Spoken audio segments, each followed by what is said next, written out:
definitely won. Neil Crompton carries a GIO Australia race cam. Up come the engine revs. Watch this dice to the first corner. Jones creeps a little bit. Brock breaks into wheel spin. That's AJ's day off the line. And Trevor Ashby, beautiful start there. The privateer and the Lansvale Smash Repairs Commodore. Brocky tries to come back. Ashby attempts to squeeze down the inside there. And John Bow up very smartly too in the Shell FAI Falcon into the right-hander and across to the left-hand side of the road for the next turn. Well, thanks to that shortened race in Heat 1, Trevor Ashby finds himself amongst the top 3 in the Shell Australia Touring Car Championship. Phillip on this afternoon. Great start from Trevor. Really trounced him off the second row. He pushes his way up to third as they shuffle through the back of the pack out toward Honda Corner for the first time. Well, Brocky lost that start. Doesn't do it too often, but that was one where Alan Jones got a superb. Just got it right. Well, feathered the clutch and not too much wheel spin. Certainly making up for it here. Trevor Ashby coming under fire from first of the Shell FAI cars and the second Peter Jackson car there. Glenn Seek in there too, so it should be a strong run from these guys. There's the train, Tony Longhurst, and I believe Neil Crompton and Wayne Gardner up there too. The dry racetrack will certainly be appreciated by all the drivers if it stays dry for the entire race. There's Trevor Ashby as Glenn Seaton gets by him. And Dick Johnson will have to come through from the back of the field. He's been pinged for doing 2 observation laps and changing tyres.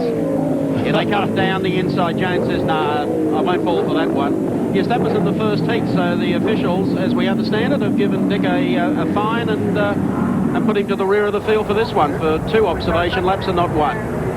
Coming in to reel off the first. Alan Jones, our ex-Formula 1 champion, leads Peter Perfect.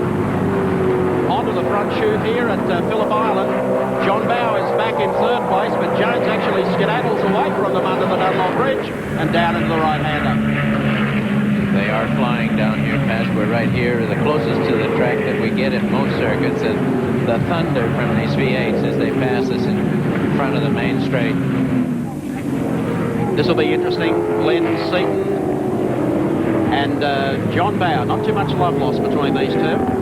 And actually, not a lot lost between Glenn and Dick Johnson, for that matter. But the fastest speed hump at Phillip Island is on the move through the pack. Brock looks left, looks right, putting Alan Jones a lot of pressure. May have been a lock break there. As Jonesy sees the HRT car coming a bit closer. He's psyching him, and he's definitely working him over. He got a better jump out of that corner. Working him over. Look at the exit speed out of Honda. But Jones come back on the inside, gives him a little nudge to know he's still in business. So Brock leads him up out of Siberia up toward Lukey Heights for the second time. John Bow in 3rd position, and Glenn Seaton the second of the Peter Jackson cars in 4th. You're right, Alan, what you said earlier. When the cars actually come past our broadcast box, which is at pit level here, the whole room shakes with these cars. Noise is superb. Brock, Jones, Bow, Seaton. Tony Longhurst behind this leading quartet has also taken Ashby, so Longhurst moves up to 5th. John Bow, the lone Dunlop Ranger here in a Bridgestone sandwich. Doing well. 3rd spot there. And Brock, the lone Holden Ranger against this roaring pack of Fords. 1 Commodore and 4 Falcons bearing down on him. Yes, the General and 3 Henrys. 260 plus. They are flying. The scenic background is discounting the speed of these cars. Believe me, they are really flying there through that first right-hander. Down into Southern Loop. Pacific Ocean in the background. Neil Crompton heads into the pit, so he has a problem. And the Wayne Gardner Coca-Cola crew are there. Understeer, as we understand, a problem with that. Tyres waiting to go on Coke number 7. Frustrating day for Neil. Found himself as high as 2nd place in that first heat. Once again, they come in to reel 1 more off. We're following the scrap here for 3rd place, John Bow and Glenn Seaton. Peter Brock took command for a while. Jones has stretched it out again as he goes across the line. Look at the tremendous exit speed that Seaton's come out of the corner. He's right behind Bow. He's actually alongside Bow. Nailed him. And he's nailed him. Very good exit onto the main straight that time for Seaton. You can just see it out of the edge of your screen. He's right up behind Bow's car and used all that exit speed and all those extra revs down the straight to take advantage. So he moves up to 3rd position now with Brock, the meat in the Peter Jackson sandwich. We mentioned before that the Dunlop factory was obliterated in the Kobe earthquake. It has to hurt them sooner or later, and today's the day. This weekend is when it has hurt them. And John Bow, looking at 3 Bridgestone cars in front of him, knows that the war has been lost today. Well, full credit to Dunlop too, fighting back in this situation. A global regroup, if you like, moving production to the UK. They're just running, this is the first time they've run the UK-built tyres in competition. And Dunlop has say there's more compounds and more constructions on the way. So they really are fighting back hard. And just hanging in there for John Bow's sake, he was still looking very much like championship material in 95. He's got a nice lead, and he'll be very wise to get the best finish he can here today without endangering himself. The Seaton team is absolutely incredible at Phillip Island. They have a perfect win record in V8s here. And you would have thought coming into this meeting, the horsepower advantage that Dick Johnson's team seemed to enjoy in the Falcons has been more than neutralised by the Seaton team. AJ leads it, PB is second. Look at the mid-corner speed of that car. It is phenomenal. It's just what he did to Bow last time. He scoops them up. He's into the draft behind 05, and he'll pull out again. 260 kilometres an hour as they come down to turn 1, but Brock has him covered. Seaton has to tuck in for turn 1, sorry, as they head down toward turn 2 and fight another day. But these cars very evenly matched, as you can see. And for the benefit of our international viewers, 180 miles an hour, that's not exactly malingering around. Brock had a bit of a moment there. He got a bit of a wiggle, and Seaton's been able to capitalise. They'll go side by side up toward Honda corner. Brock just a little tap of the brakes as Seaton squeezes him and says, not down there, fella. He did get squeezed there. That was a little cheeky, but nevertheless, Rocky knew it was coming. And he had the experience to back off, not try and hold his territory, because he knew there's still a lot of laps to go. Only 5 laps into this contest. So Brock's still very much on the warpath. About quarter distance, 22 odd laps, if we don't see another red flag here in the second heat. These blokes have got their bit between their teeth now. They'll be settled in nicely. And certainly Glenn Seaton will want to do well. We'd love to see his teammate in front of him. The 2 beautifully prepared Peter Jackson cars on their home turf. Head office in Melbourne. Doesn't hurt. Yeah, well, as Mike said before, they expected some dominance from these 2 teams. It is their nominated test track, Holden Racing Team and Peter Jackson Racing. They do a lot of work around here, not only with the cars, but with Bridgestone tyres and testing, so you'd expect they do very well. And that testing form is certainly showing here today. First, second and third. First, the Dunlop runners, Johnny Bow in 4th, Wayne Gardner behind him. Good run from Gardner in 5th. Longhurst, Johnson, Perkins, Scape and Ashby. Alan Jones, car number 35, really honking it through that right-hander and up to the left-hander. Time to check them out where they're running on the racetrack in our Shell race score. Alan Jones, the leader. Teammate Glenn Seaton runs in second. Peter Brock is back to third. John Bow is fourth. And Wayne Gardner up to fifth. He's having a great day. Hope you're enjoying the action. We'll be back in a moment. I'm 7, thanks. Don't worry, Dick, I'll get this lot. Barry, I've got a couple of extras I'd like to get, Don't worry, thanks. I'll get them and all, don't worry. Barry? I insist it, really. Are you okay? Absolutely. You'll be taking off in no time at this rate, Mr. Sheen. Taking off? Oh, Barry, you're unbelievable. Flybys. At any Shell outlet where you see the Flybys sign. Full contact, no armor. Yeah, I like to see that. These guys can catch a ball from 12 feet in the air. I like to see that. A better skipper than me? I'd like to see that.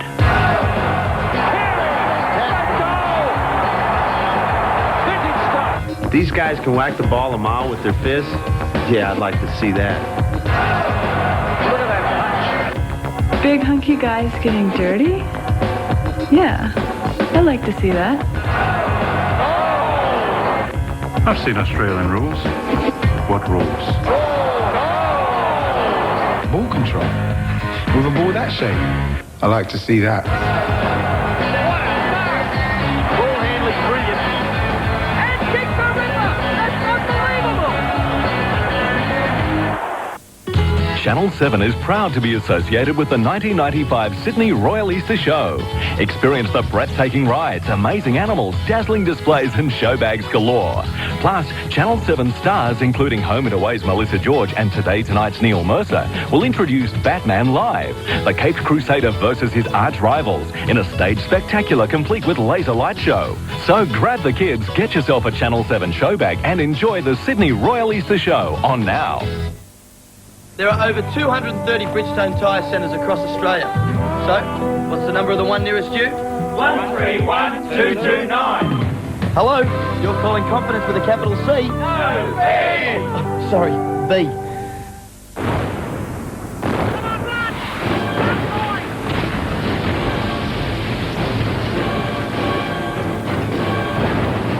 Forget about your payment hat.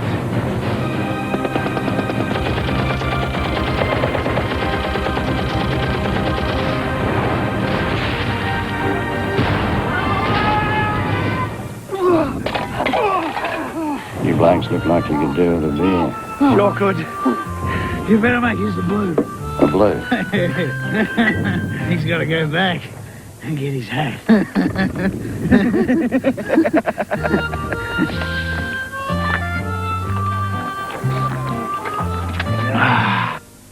8:30 tonight. What an appetite you have, Judith. For the truth from Blanche Dalpaget's controversial bestseller. Anybody can get you onto Badon Island. It's her. Comes the story of a unique friendship against all the odds. Nobody else saw it, Richard. In a mysterious land where lust and deceit make a fiery cocktail. You won't get into Badon. What are you hiding? Greta Skarki, Jack Thompson and Joan Chen. I can't do it without you. Turtle Beach premieres 8:30 tonight on 7. Virtually having to dictate his corner speed by who's in front of him. A tremendous view here from Dunlop Race Cam. Here we come up to the right-hander at Honda. A little bit of a smoke up there from Wayne Gardner in front. Still hard to judge the braking with the damp circuit. Here he goes. Here's a Dives stab. down under. So Dick's done a lot of good work from the back of the field. Yes, always a pity to get pinged and relegated to the rear of the pack. But trouble here for John Trimble on the Glennet. We're going to show you a little more of the Phillip Island circuit. Are we ever? Out the front of Larry Perkins' car as he dives down on the inside of Tony Longhurst. The all-Castrol battle for 7th and 8th position. I think that Larry has just snuck through on the inside of Tony, yes indeed. And Mark Scaife in there too. So Scaife really has joined this battle. This is 6th, 7th and 8th. Well, under dry conditions, it's showing that the Yokohama teams are still suffering a bit. They're great competitors and they work very hard at getting what's required, but even with their difficult selection this weekend, Larry's Dunlops have come through and passed two Yokohama cars. Yeah, the Winfield boys are finding it very, very tough in 95, particularly getting some consistency out of the car. Simmons Plains was a mystifying experience for them, why the car just wouldn't cut the laps that they did down there last year with an identical setup and on the identical tyre. Good run at Bathurst, but here, again, mystified in qualifying just where the speed's gone. There really are a lot of head scratching going on at Winfield at the moment. Whoops. Is one in trouble there? Heard a squeal and we saw the smoke. And Scaife sneaks through, but Tony takes advantage of Wayne Gardner. That was just too much smoke to be a little bit of a brake lock-up. Wayne got her a little bit wide there. And that's a great shame. He was running in 5th position there, very competitively placed. And he's put it off on the grass. I'm not sure if he's trying to restart. He's just fired. Let's have a look at a replay and see exactly what happened. Done it all on his own. It's like he's locked up or... He's gone in a bit too fast by the look of it and realized at the last minute he had to slow her down a bit. Ran out of real estate and he's paid the penalty. Dick coming up behind Tony Scott to put a lap on him. I think he's really concentrating. You could see the concentration on him. Like he really was determined to do well. He knows that every point is hard fought in this championship, and being such competitors, both him and John Bowe, they don't want to throw a weekend away. He is. Look at him pulling that gear lever through, slam her up. Well, he was 5th in the championship coming into this round, so he has got some sort of title aspirations, no doubt. A long way down from teammate John Bower. Well, there's only, I think, what is it, about 9 seconds or something, the difference? John Bower, car number 18, still running 4th on the road. And an up and down day, with Seaton setting the pace in qualifying and then Bower pulling the front row for the dash, and that gave him 3 more points. It was a nice howdy-do for him. Actually, under difficult conditions, John Bower has really scraped a good earning out of this weekend, and provided he stays here now, his overall tally won't be that bad. It'll keep the jump on the aspirants that have come up today. Glenn can certainly use the 20 points. That'll help him along nicely. But John Bower has taken the jaws out of defeat and given himself a pretty good day's earnings. Well, every now and again they have one of these championship seasons, don't they, Alan? Like he took the punt on the harder tyre of Simmons and it paid off. He went into the kitty litter of Bathurst and managed to get out and fought his way through to 2nd place. Here at a track they didn't expect to go well, he's pulled up some more points. Like he's really putting together one of those championship years. Yes. And being almost half distance next weekend, the next round at Lakeside will be halfway.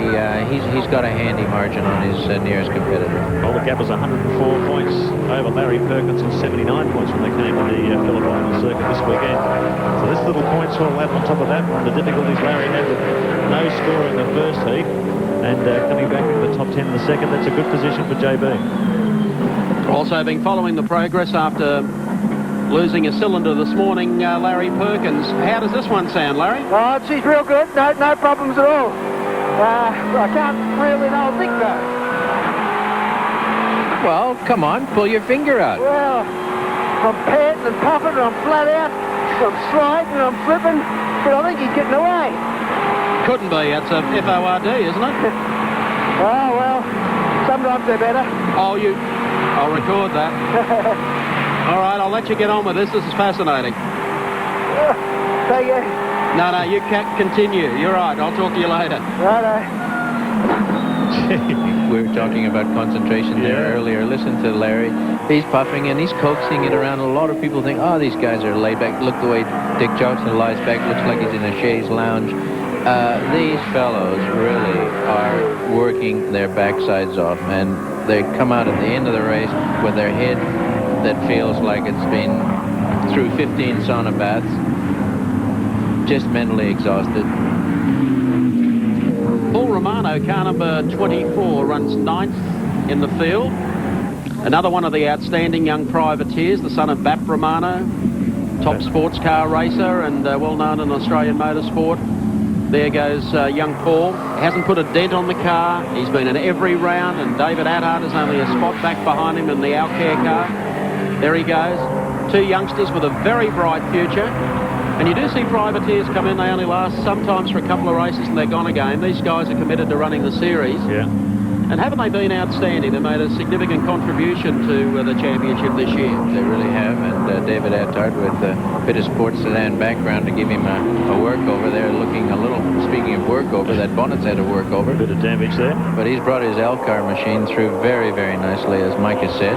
Well, it's the classic privateers effort, isn't it? The car prepared by Bobby Tyndall, the very popular New South Wales sports sedan racer, sponsored by Johnny Alcorn, the Al behind Al Care Company. And not a lot of money, but very enthusiastic team and tremendous driving from David Attard. In most of the rounds this year, he's been running in or near the top 10. You can do a lot with zeal. You do need a little cash occasionally to lace it up, but zeal will carry you a long way.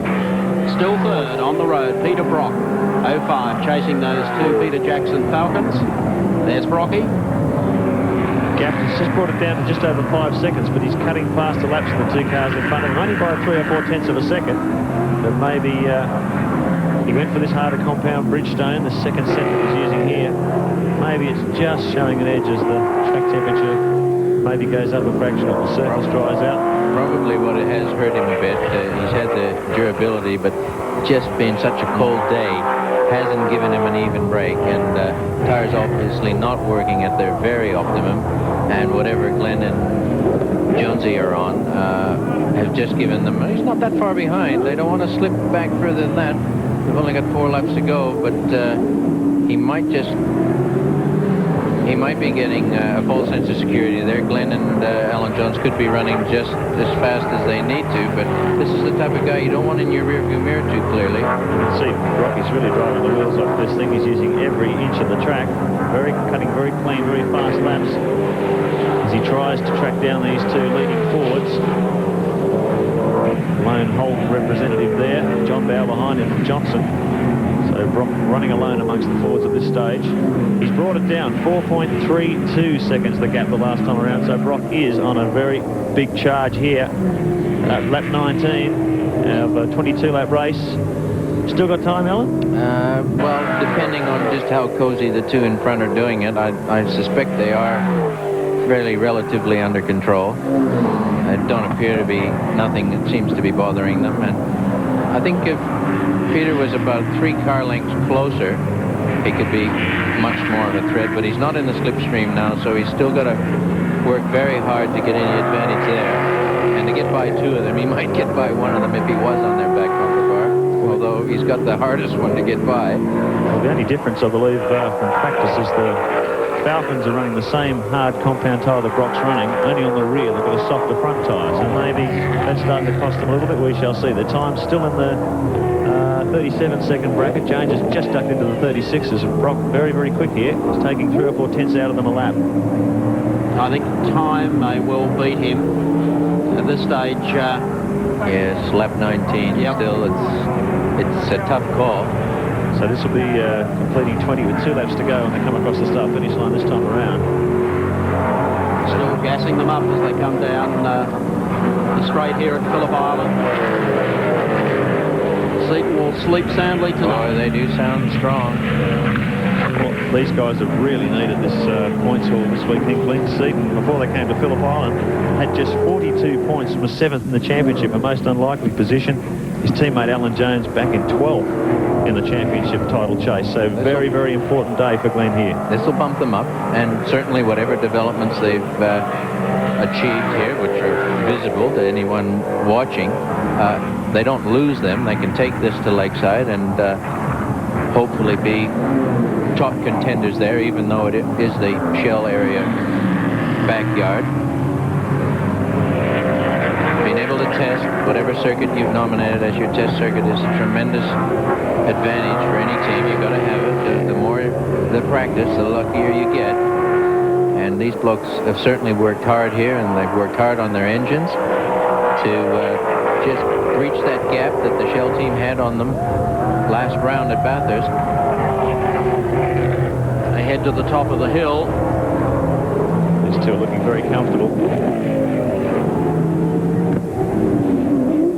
Come around and get the last lap board the next time. Seaton, who got out by a couple of car lengths a few laps back. There's Larry, who a little moment on the exit to that corner. Tony Longhurst behind him, so the 2 Castrol boys have done a pretty good job. Larry changing a motor. Tony Longhurst looking super earlier today. Last lap. Downhill, listen to them. Glenn Seaton, Alan Jones. Gap that time down to 3.3 seconds to Brock in 3rd position, but it just looks very much like they're just easing off enough to... I think they've got it. Tantalise the Holden boys. I think Peter's decision was no doubt the best one he could make, or he did make, and just not quite enough time for him to gobble up these leaders like he's done on previous occasions on the harder compound. Look at that, right to the edge of the road. They're still not wasting it. They know who's behind them. They're not feeling too comfortable, I wouldn't think. Imagine. There's the gap. You can see it. Back to Peter Brock. He's been consistent. These boys have been superb here today.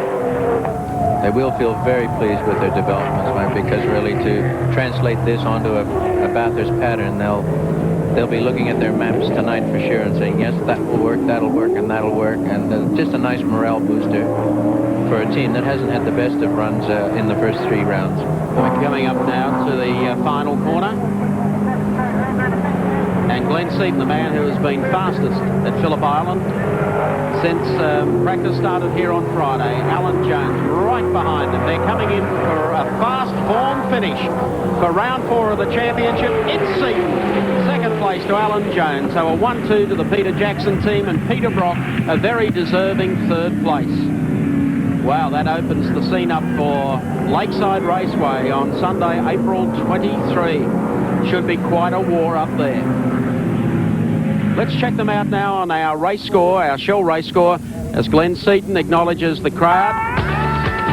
Seaton the winner.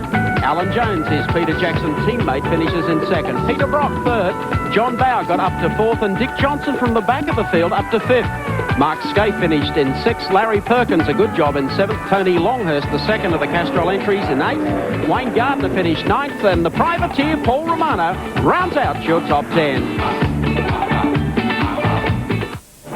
Phillip Island, some happy scenes. Alan Jones 3rd overall today. Well, the day got progressively better, I guess. Yeah, that's for sure. It started out really bad. We put the car in the bank on the warm-up of the dash, and I thought my dash was done. But the boys worked really good. It was a fantastic job they did to turn the car around for me and give it to me in that sort of condition. Fantastic. Well, you looked strong in the second race as well. Yeah, no, the car handled really well, and it was just like I bought one. Good luck to you, mate. Peter Brock, 2nd overall. Well done, Peter. Congratulations. Fabulous drive. Thank you, Mike. Yes, I think we had to concede defeat today to 2 Falcons there. They were just absolutely fantastic in that second race. I saw it sprinkle with rain partway through the second heat, and I thought, oh, looking good here, but wasn't to be. The car is very fast in the wet, but in the dry, I've taken my hat off to Glenn and to Alan. They did a fantastic job. As always, Lakeside. Well done, son. And the winner overall today has been looking at for a long time, Glenn Seaton for the Peter Jackson team. Well done. You've been waiting for that one for a while. Yeah, it has been. It's been a while for us, but it's mainly put down to the testing we do here. We've got the car sorted well through the corners, and also we improved in the horsepower between Bathurst and now. But it's got to go down to really Bridgestone tyres, 1, 2, 3 today, and also the sponsors that support me, which is Peter Jackson and also RGIP and Bridgestone. We've got Ross Brody here, the motorsport manager for Shell, to present you with the trophy, to give you the garland, and say you've done it at Phillip Island, we want to see it at Lakeside. And here's the current points situation. No doubt about who leads the Shell Series. It's Tasmania's John Bowe. Peter Brock in 2nd place. Larry Perkins up to 3rd. Glenn Seaton, what a charge, now up to 4th. And Thomas Mazera in 5th place. Well, I guess, Alan Moffat, we gained something out of today. Glenn Seaton's on the move. He certainly is, Mike, and with Bathurst only 6 months away, he'll be very happy with what he got out of the testing and the great result here today. Do you anticipate Johnson will be more competitive at Lakeside? Well, they have the advantage of that being their home test track, so naturally now Glenn's got to go up there and be second man off the grid. But with today's performance and the dominant performance, a good run with their tires, they'll be very happy, believe me.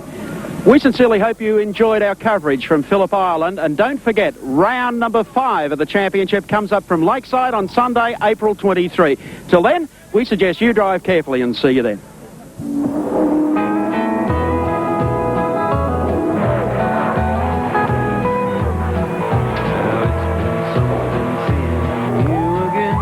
And in this time we've had to spend, you've been so good to be around. I thank you for that special thrill. Keep me going on until the next time I'm in town. Though I'll be back here for a while, I'll hear you laughing, see you smile. I'll remember what went down. And I can't tell you how or when, but I'll be seeing you again the next time I'm in town.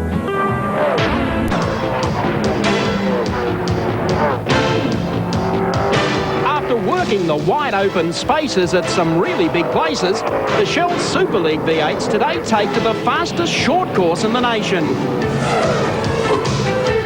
Brisbane's Lakeside Raceway has spooked countless drivers over the years with its straight line speed, reverse camber corners, and lack of bunkers. When you get it wrong here, The panel shop is the next stop. After dominating the fourth round action at Penguin Paradise, Glenn Seaton and Alan Jones have travelled north, confident of spoiling Dick Johnson's 50th birthday celebrations.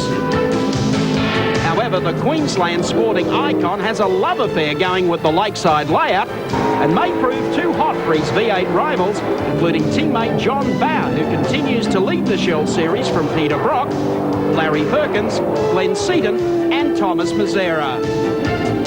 The 7 Network welcomes you to the Brisbane Action Track and round 5 of Australia's premier motorsport series, the Shell National Touring Car Championship.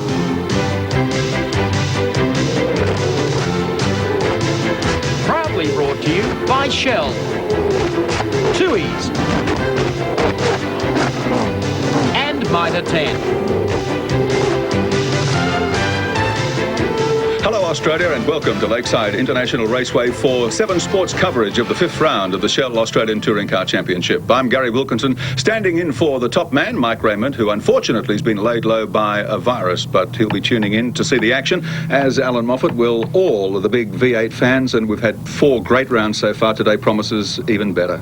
Yes, John Bowe put it on pole again and really showing determination to fight for this championship. A lot of people think he's got it in the bag, but I'm with him in believing that he's got to work for it every round. Well, we've got a good mix here. We've got Falcons dominating the head of the grid. John Bowe in pole position alongside Glenn Seaton in the Peter Jackson Falcon. Second row, Peter Brock, the first of the Commodores, shares that row with Dick Johnson in the Shell FAI Falcon. Alan Jones for Peter Jackson on the third row with Thomas Mazzera in the second Mobile Commodore. Then Larry Perkins for Castrol Commodore and Wayne Gardner for Coca-Cola. And the fifth row is occupied by Alan Grice in the Pinnacle Commodore VP and Mark Scaife for Winfield Racing. Well, John Bowe may be celebrating on pole position. Dick Johnson's been doing his best to avoid the celebrations this week, trying to ignore the fact that he's turning 50. He doesn't want us to mention it too loudly, but he had to bite the bullet today, cut the cake. Daughter Kelly is there, son Stephen standing just out of sight over his shoulder, and Dick had to grin and bear it, as we all do at some stage in our career. Welcome to the club, Dick. Dick Johnson celebrating early here at Lakeside. Will he be celebrating after the 5th round of the Touring Car Championship? We'll wait and see. I'll tell you what, it wasn't Dick or John Bowe or Peter Brock or anybody else that was celebrating after the draw for the Peter Jackson Dash for Cash. Let's find out who was with Mark Osler. Well, one team who'd be very happy after the Peter Jackson Dash draw this morning, the Peter Jackson team of Alan Jones and Glenn Seaton. Glenn Seaton drawing 2, and Alan, you drew 1. What an unbelievably good start to the day. It's almost embarrassing, Mark. I mean, it's the Peter Jackson Dash, and the Peter Jackson drivers have drawn 1 and 2, but I'm happy.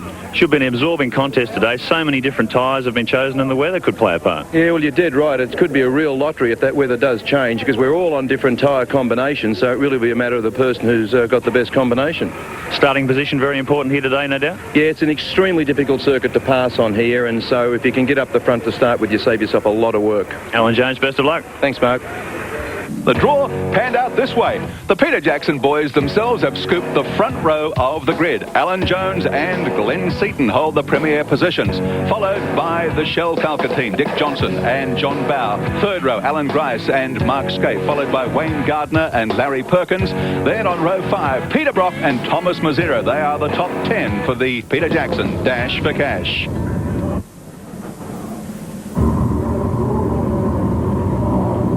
Set to go. The track is just that little bit greasy. Light shower of rain, but the green flag is waving. All the cars have decided to run on slicks for the dash.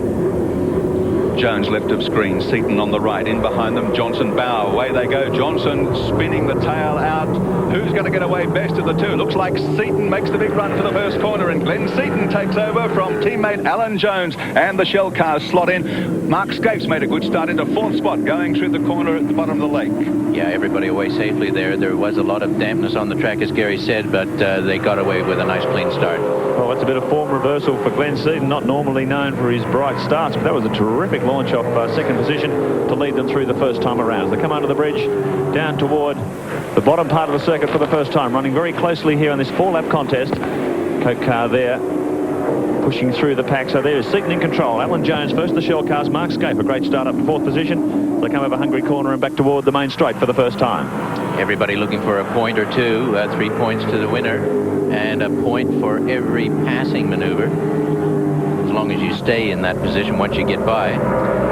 Boy, haven't these top 7 cars been quick in qualifying, all under the existing lap record. Very, very close and competitive racing here in the V8s today. Scaife pushes up again, passing point there. Muscles in on the inside of Johnson. Johnson's coming back under fire, just leans the Shell car against the rear bumper of the Winfield Holden. Dunlop race cam shows us quite graphically down here and inside the car too, as he's behind Scaife. Working very hard here. Oh, Scaife gets a little bit out of shape. Johnson capitalises. That could have been a bit of water there. That was a very shaky moment there for Mark Scaife. He just gets a little bit out of shape. Dick Johnson sneaks upside. John Bow just behind this freight train of 3 Fords at the front. Very fast in qualifying and throughout practice here during the week, and showing that dominant form here today. Mark Scaife very unlucky there. There are still 1 or 2 wet patches on the track, but unbelievably, conditions change quickly. The clouds have parted, the sun is out, the track is drying very quickly, and they're back to premium racing conditions. Enough heat in the tires now, Gary, for them to actually absorb a little bit of dampness. Oh, Alan Jones gets right out of shape. He's gone off on the grass. Beautifully controlled, absolutely beautifully controlled. He knew he'd lost it, but boy, did he hang on to that car in a place where it could have gone off very nastily. It was terrific control. That really is a concrete and Armco tunnel through there. Kept it off the walls and will survive to fight the first heat. Here's the battle at the front. There's just a little water on that cement curb, and it caught Alan unawares. This is the shot from the front spoiler of Larry Perkins' Castrol Commodore. Terrific shot here, and you can see how busy the suspension is working on their Shell cars up ahead. He tries to make some ground on the Falcon in front of him. Passing points vital here. Last lap of this 4-lap contest. Seaton still in control. 2nd, 3rd, 4th positions. And Scaife, indeed, has made a great recovery there to push his way back up the grid as well. Yeah, not too certain what happened to Mark back there, but he has recovered nicely, showing that he's got a bit of punch. Perhaps he's looking forward to the longer heats later today. Race cam from Dick Johnson's number 17, Shell Falcon. The Shell car's looking strong here today because this is their home test circuit at Lakeside, Dick Johnson's home track. He's been racing here a lot of years. The track, in fact, celebrating 35 years in operation this year as Glenn Seaton lines up for the checkered flag in the Peter Jackson number 30 Falcon, fittingly to take out the Peter Jackson Dash for Cash here at Lakeside in preparation for today's 5th round of the Shell Australian Touring Car Championship. The Shell cars 2nd and 3rd, followed in by Larry Perkins and Mark Scaife, splitting the line together.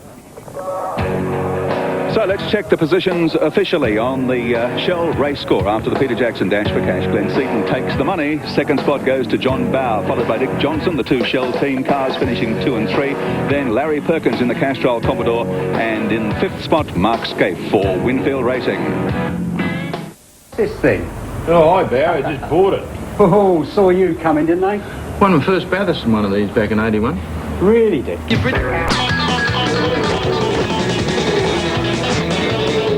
Welcome back to Lakeside in Brisbane. Heat 1, Round 5, the Shell Australian Touring Car Championship. They're about to go. Let's see if we can slip down to Mark Osler on the grid and talk to Alan Grice, who's back in action today in the Pinnacle Commodore. Indeed, Wilco. Dick Johnson's a bit further ahead, as he normally does here at Lakeside. But another Queenslander, Alan Grice, honourable member for Broadwater. Boy, this is unfamiliar territory for you this year, isn't it? Oh, you find good National Party people everywhere, Mark. Spreading like a virus. Tell me how you're expecting to go in the race today. Very good qualifying effort. Can you repeat it in race trim? Yeah, I'm very confident of the race trim, but we're a couple of races away, really, from having the sort of package that we want. We know how to get it. We know which way to go. But this race is always very much to survive. So we're looking to survive the first 39 laps, and then the first half of the next 39 laps, and then get stuck right into them, because you have to keep some good tyres to come home with. Thank you, Gricey. You've hit the nail on the head again. Tyres. It's going to come down to tyres here at Lakeside today. Full field of 21 for this 5th round of the Australian Touring Car Championship. John Bow on pole position, sharing the front row with Glenn Seaton for Peter Jackson Falcon. 2nd row, Peter Brock in the 05 Mobile Commodore. Car 17 alongside him, Dick Johnson for Shell FAI. Then Alan Jones, the 2nd Peter Jackson entries on the 3rd row, shares that with Thomas Mazira for Mobile Commodore. Larry Perkins is on the 4th row with Wayne Gardner for Coca-Cola Commodore. Row 5, Alan Grice. We just heard from Alan in the Pinnacle Commodore Commodore. Mark Scaife for Winfield Racing. Keep an eye on him today. Neil Crompton on row 6 in the number 7 Coca-Cola Commodore shares that row with car 25. Tony Longhurst for Castrol Falcon. 7th row, Jimmy Richards for Winfield Racing and Trevor Ashby for Lansvale Smash Repairs Commodore. Paul Romano, Bap's son in the Holden Commodore BP, is on the 8th row along with David Attard in the Alcare air conditioning car. Mark Larkham for Mitre 10 is on the 9th row with Kevin Heffernan. The 10th row, Phil Ward, also in a Commodore, along with John Trimble in the Daily Planet Falcon. And on row 11, on his lonesome, is Neil Shembry in car number 36. The big V8s rev there are set to go here at Lakeside. Heat 1, round 5, the Shell Championship. John Bow, Glenn Seaton, off they go from the front. In behind them, you can see Dick Johnson just a little tardy at the start there. Peter Brock's made a great start. Down they come side by side. It is going to be quite a tussle into the first corner. Who's going to win out? Yes, John Bow has done it. Peter Brock has slotted into second spot in front of Glenn Seaton. Then Alan Jones, Dick Johnson, Thomas Mazera in behind them, and they've all got through safely in that first corner. As so often happens here, Wilco, a tremendous tyre battle ahead of us. These guys have gone for all sorts of different compounds and constructions to try and combat the high tyre wear here at Lakeside. Should be fascinating as the races unfold. That was a good start by Brocky, right up there in second spot already. He'll be very, very pleased with that. Dick Johnson got a lot of wheel spin off the line, and it hurt him getting into the first corner, but he's still well placed there in fifth spot.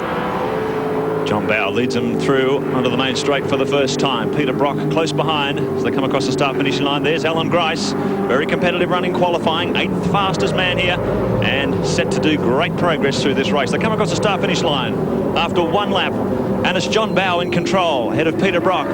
And Bow, this will be the telling, I think, a calculated risk, you could say, Alan, on tyres here today. Let's hope that the tyres hang in for the full distance. Well, I think this is the toughest of all the circuits on tyres, isn't it? Sure is. It is tough, Gary, and 39 laps around here is very, very demanding on the tyres. The swing from left to right, it's tremendously hard on the sidewalls of the tyres. They just turn to marshmallow very, very quickly.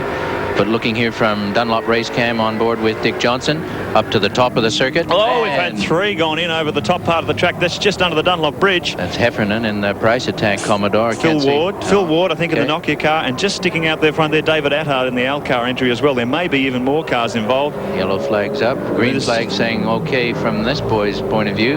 Attard gets out and falls out. Paul Romano, who that's another part of the track. He's okay as well. But those cars parked in a precarious part of the track. The yellow flags will be waving furiously. The race continues. John Bow in control. Peter Brock in second. First, the Peter Jackson cars in third as they come past the crash site right now. Well, John Bow's obviously made the right tyre choice at this moment, but of course that might tend to change as the race unfolds. All of these fellows have to settle down very quickly, Gary, and if they don't get into their rhythm and their nursing rhythm, because 39 laps around here, there isn't a tire made in the world that can be just hammered into the ground lap after lap. They'll have to be a little bit careful with them. We're certainly watching John Bow's progress. Right behind him, Peter Brock on what he calls the bedrock specials. Very, very hard Bridgestone tyres, the hardest he can get on the car, and he's convinced that it's going to be very tough around here today. Which means that Bow's really got to make a break on Brock to get away. Otherwise, when these tyres of Brock's come into play, he's going to start bridging the gap. Let's see the Prang again. Oh, look, they've gone every which way here. There were 4 cars in. Oh, no, Romano missed it as he went through. So that was good luck for him, but the other 3 have all ended up there in the wall on the left. There have been a couple of bad Prangs there over the years here at Lakeside. They've got a little bit out of shape on the back straight, and there isn't enough room for 4 cars to make that kind of an exit. Here we go, John Bow down into Hungary, up the hill towards the top of the circuit. A tricky little right-hand horseshoe. You just have to settle the car, get her in the right spot. Now gun it. Down the hill here, he'll be flat. Position it for this right-hander. Well, he's certainly flat, Alan. He's just gone under the lap record, set a new lap record of 52.131. So John Bow really on fire here in the opening laps of this contest. Larry Perkins being hounded back there by Mark Scaife. The Winfield and Castrol cars running almost in tandem back in positions 8, 9 and 10. Yes, a lot of drivers realizing that 39 laps around here is almost an endurance lap.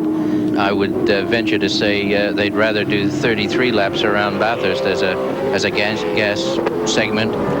This is going to be tough. What you're saying is that Larry Perkins, Mark Scaife are quite happy to be where they are at this moment. I think they're just getting themselves psyched into the long-distance event here today. There's Paul Romano in the pits, the privateer running on just a shoestring budget. Copped some damage, obviously, in that little tangle. We was lucky to avoid worse. Oh, that's a shame. He's out of the race, and Well, Romano. At least he'll run in heat 2, which the others won't. Yep. Lights ablaze. Tony Longhurst in the Castrol Falcon. And we're looking at it from our 7 Sports race cam aboard Neil Crompton's Coca-Cola Commodore. Tony's still getting to grips with this new Falcon, brand new at the beginning of this season, so obviously only the 5th race under its belt here this weekend. Doing a real good job. Feels at home. He's had a few laps around this circuit, being his home test circuit. Yeah, well, he's very confident as he ducks up the inside, does he? No, Crompton holds him out as they come out of the carousel. You couldn't get much closer than that, Tony. Right up behind the Coca-Cola Commodore. Lights ablaze and letting Crompton know in no uncertain fashion he's trying to push his way through. This is the battle for 10th and 11th position. Tony usually manages to get his message across in these situations, doesn't he? He'll do it. Just sticks the nose of the Castrol Falcon up the inside. They're side by side as they come out of Hungry Corner. But Crompton's got the ideal line as they go over the top of the hill. We take race cam again, and boy, this is what Crompton's seeing out of the rearview mirror of Coke number 7. If he's looking. So Longhurst tries to bear down on the Holden ahead of him, runs out on the ripple strip there as he tries to get maximum power to the ground for this 250km/h left-hand sweeper. And you can't see him from this angle, but yes, you can. Alan Grice is tucked right in on the tail of Tony Longhurst. Longhurst and the Winfield team running some new development Yokohama tyres this weekend, and they're very coy about telling exactly what they'll. Look how close Longhurst is there. He hasn't hit him. He hasn't put a scratch on him. This is real professional driving. And Crompton's doing very well under pressure here. He is. Sporting driving on Tony's part. Well, Neil knows, like, if he's holding this sort of pace at the moment, he's on a very hard set of UK-built tyres. He's very confident they'll last the distance, so if he can maintain this pace. Mark Larkham in trouble there on the Mitre 10 Falcon. Doesn't look as if he's hit anything. He's going to try and bring her back on without ripping the spoiler off. He seems to be okay. It's been a baptism of fire for this team, but keeping it straight and back on the island is the main thing. This great battle here, though, out of the back of Crompton's car, looking at Tony Longhurst, 10th and 11th position as they come across the start-finish line once again. But Payday is at the front of the grid, and here's the man who's leading it, John Bowe, car 18. The man leading the Australian Touring Car Championship. Well, he opened the series with blinding performances both at Sandown and at Symmons Plains. Deserves to be at the head of the championship, and actually today is a pivotal round, because if he takes the points here again today, the rest are going to have their work cut out the rest of the season trying to reel him in. They've really got to get some points on him today. As Mark Scaife proved that in the 94 championship, and Seaton the year before him. Once you get that big start, and you can just go through the championship and try and defend that cushion, and that's what John Bowe's staring down. He's more in trouble here. John Trimble, the Daily Planet car's gone round and is facing the oncoming traffic. He got a nice sign from the other driver there as he took off. I'm okay. I didn't even see who was in the other car. Here we go. Peter Brock. Neil Shembry, I think it might have been. This is the battle behind Bowe. This is the battle for 2nd and 3rd position. Peter Brock with Glenn Seaton close behind him. Yes, I think Glenn is very close behind him. Mark, he's shadowing him very efficiently. Glenn could be very easily on a softer Bridgestone. Peter has advocated that he's quite happy on the harder version, and it served him well in a couple of other heats, a couple of other rounds that we've had earlier in the year. Well, it's interesting with the Peter Jackson Fords, Alan. I was talking to Glenn yesterday. They go for the rock-hard tyre on the back of the Falcon that Brock uses, but for the front of the car, they go for a slightly softer tyre because apparently the Falcon's not quite as hard on tyres as the Commodore. So Seaton very, very confident that he has the setup tyre-wise here to do the day. And Brock equally confident with his setup, so it should be an absorbing contest as these laps wear down. Although these three drivers will be very aware of the lap countdown. They'll be watching, not only watching their pit board, they'll be listening to their team managers saying, okay, how are you? I'll tell you what, Seaton is the fastest man on the circuit now. He's just undercut that lap record set by Bowe, 52.077. So he's undercut the lap record set only moments ago. You can read the body language of the car, can't you? He's just looking a little anxious there. He wants to push Brock a little harder. He wants to get by. Yeah, well, lapping faster than Brock at this stage. So Seaton follows him through in 3rd position to come the main straight. There You can see the gaps quite clearly. John Bow in first position is Shell 18 just going out of shot. There's Brock and Seaton in second and third positions. So the battle for the top three still very closely matched, and Bow's only got to make a slip up here. These two will be right on top of him. A slight slip at that, Mark. It won't take anything, and these two will close on him very substantially. Bow getting into traffic now, just out of shot here in front of these two cars, so this may be the chance that Brock and Seaton have been waiting for, although Brock won't want to blink either, because Glenn Seaton's all over him like a rash. He won't even have to look in his rear view mirror at this stage. He'll see the blue flashing automatically. Bow's negotiated those two slower cars. One of them is a Mitre 10 car. They're going through on the inside of that now. Brock goes through, so does Seaton. One more car to get by here. Tremendous fight back from the Peter Jackson team. They're in all sorts of trouble at Bathurst only a couple of rounds ago, but Seaton's gone back. He's done his homework. They're getting more power out of the car. It's always handled very well, and now he's right back into title contention. As he tucks up behind the wing of the Mobile 05 Commodore, boy, it looks like he's cutting faster laps than Brock here, Alan. Yes, he's got his mind on the lead now. You can see he's trying to position him, or trying to get position. Brocky doesn't have to move over, of course. He's done it nicely there, but I do think he is holding Glenn up a bit at the moment. Brock's last time around a 53.28, I should say, and Seaton just a tenth faster than that, but he's being held up by Brocky. I'd love to see what sort of progress he can make if he gets past. But 05, he's going to put up a battle here, and as Alan Jones said earlier on this morning, this plays very, very difficult to pass. Cars so evenly matched. Well, the thing is, it takes you 3 laps to get set up for a pass, and then you've got about 0.03 of a second to commit yourself, and if you miss it, then you've got 3 more laps to wait to get set up again. To get going, yes. It's a real driver's circuit, Gary, and very, very difficult to put a fellow like Peter Brock in a position where you can nail him, and he's not about to just allow that to happen. We've had 35 years of racing here at this Lakeside circuit they're celebrating this year. Has it outlived its usefulness like some people claim? I wouldn't like to get into that just at the moment. Thank you very much. It still provides great racing. It still pulls great power. It's one of the finest circuits in the country for drivers to find out what they can really do. I'm sure it could lend itself to a shovel here or there, improvements. It's a brave circuit. It is. You do have to be brave here, extremely, and you have to have your car working well for you if it's going to serve you well. And we're looking at some well-serving cars here at the moment. I think 05 is handling very well at the moment. If it wasn't doing what it's doing, Glenn would have driven by him by now.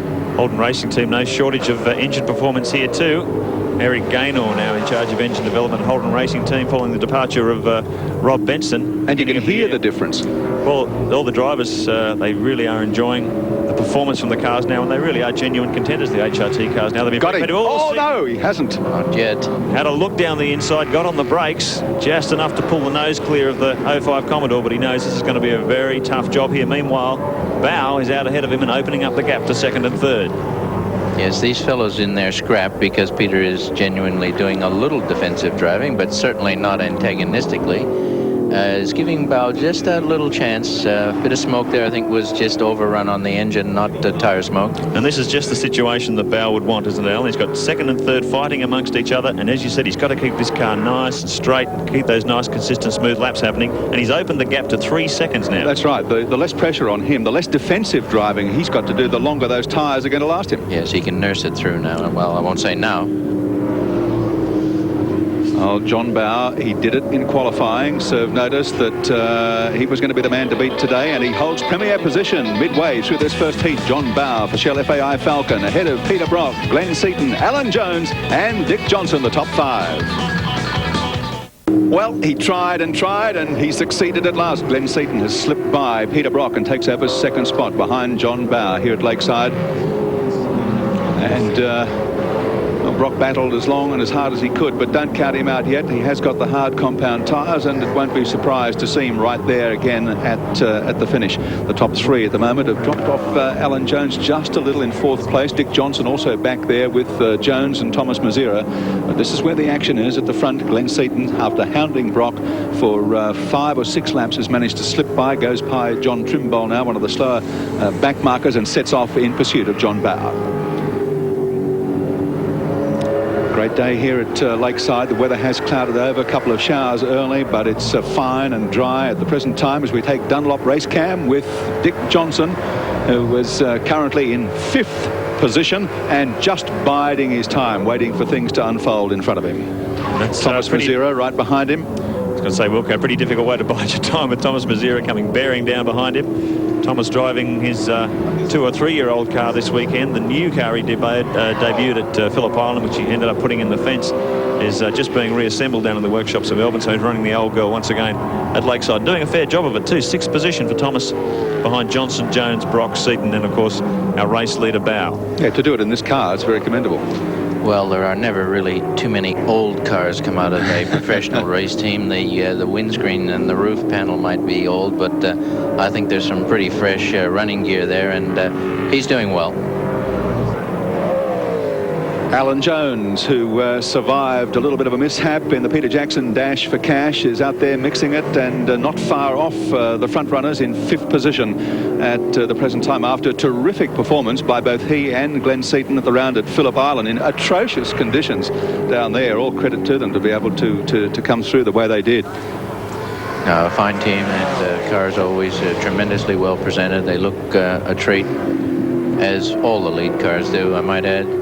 But particularly well-maintained vehicles, and no safety preeminent in the minds of the mechanics that nurse these cars. And there is a lot of nursing. People think that they're ordinary Falcons or ordinary Commodores drop down out of the sky here on Sunday morning. They aren't. These are $300,000 cars that are every nut and bolt polished, x-rayed, double-checked, triple-checked, and preeminent in the minds of the professional mechanics is the safety of the drivers. And on top of that, the effort that goes into the presentation of the cars is vital, because this is what it's all about. This is the show. This is what gets the people in. John Bow still highballing in front. Heat 1, round 5, the Shell Australian Touring Car Championship. He is the leader from Glenn Seaton. There goes Glenn. Here comes Peter Brock in 3rd position, keeping a lookout now for Alan Jones in the 2nd of the Peter Jackson cars, holding down 4th position. The serene Lakeside in the background there. Here comes Dick Johnson. He is in 6th position at the present time, followed closely by Thomas Mazera. That's the way they stand on the track at this point. John Bow really has had a trouble-free, very comfortable, unpressured run in front, and that is exactly the way he wanted it to be. Dunlop Race Cam with Dick Johnson, and we're looking at Thomas Mazera in 015, the MobileNet Commodore, hounding him relentlessly as the laps wind down in this first heat, round 5 of the Shell Australian Touring Car Championship at Lakeside.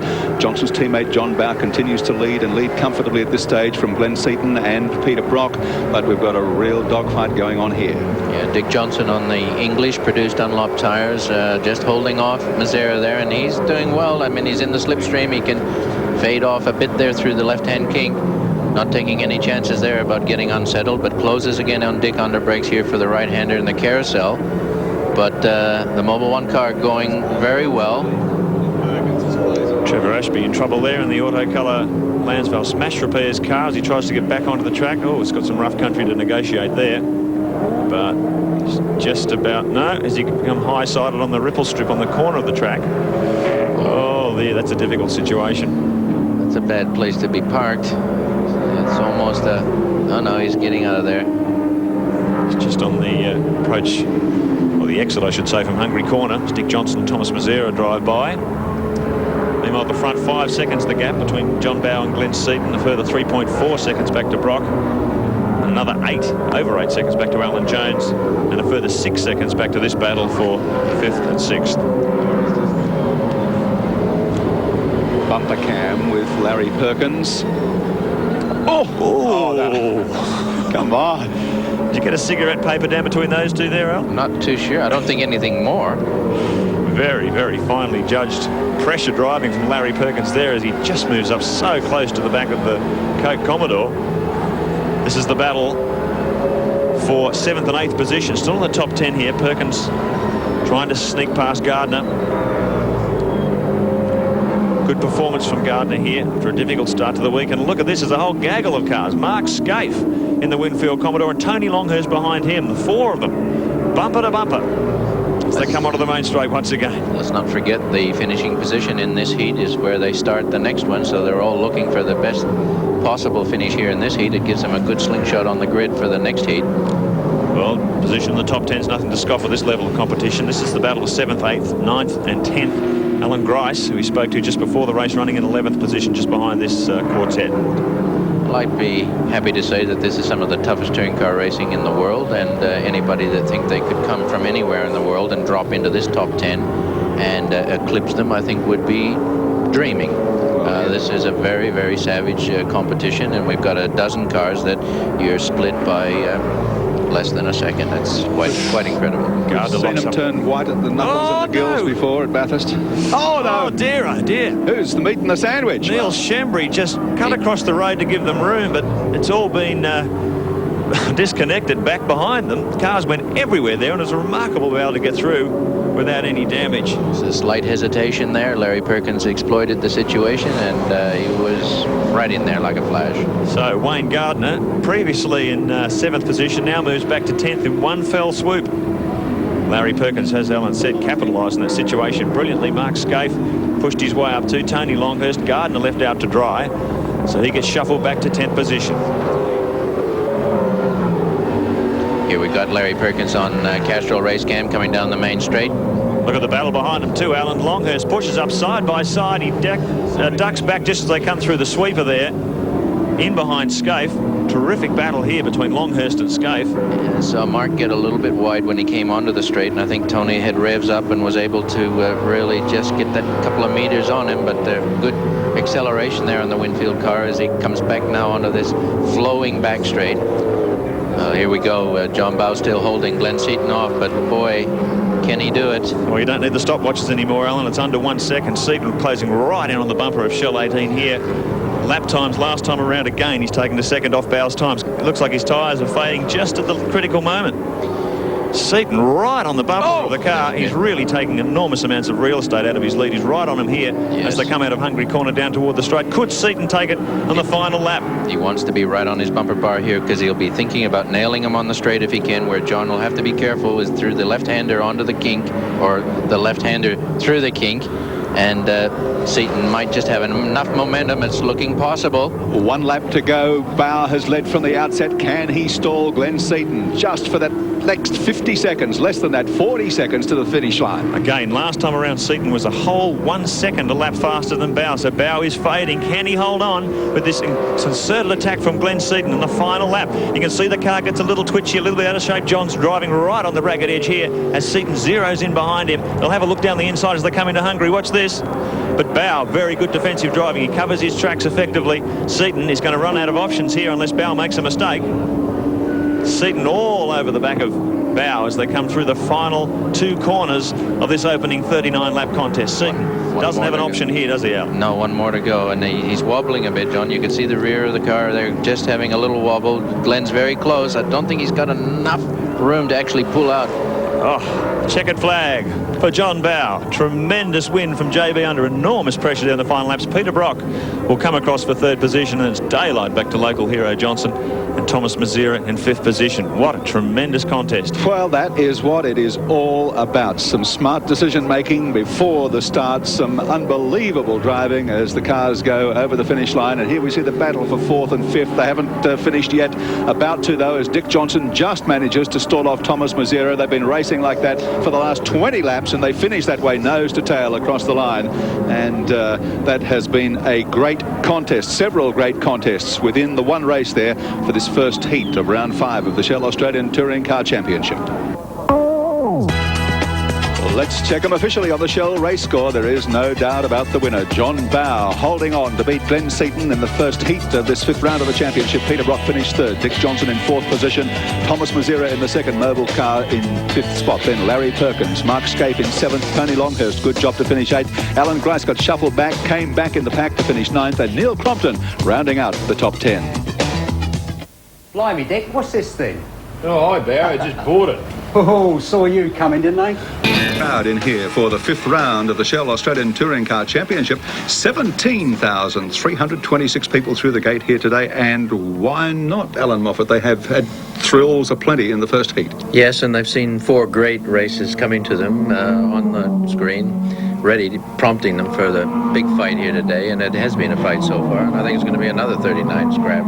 Well, John Bowe had to take the risk with the tyres in the first heat. It paid off just. Does he take the same risk again? He will take the same risk, but I think Glenn Seaton may have ideas about trying to make him a little bit more honest earlier in the event and not make a lunge at him towards the end.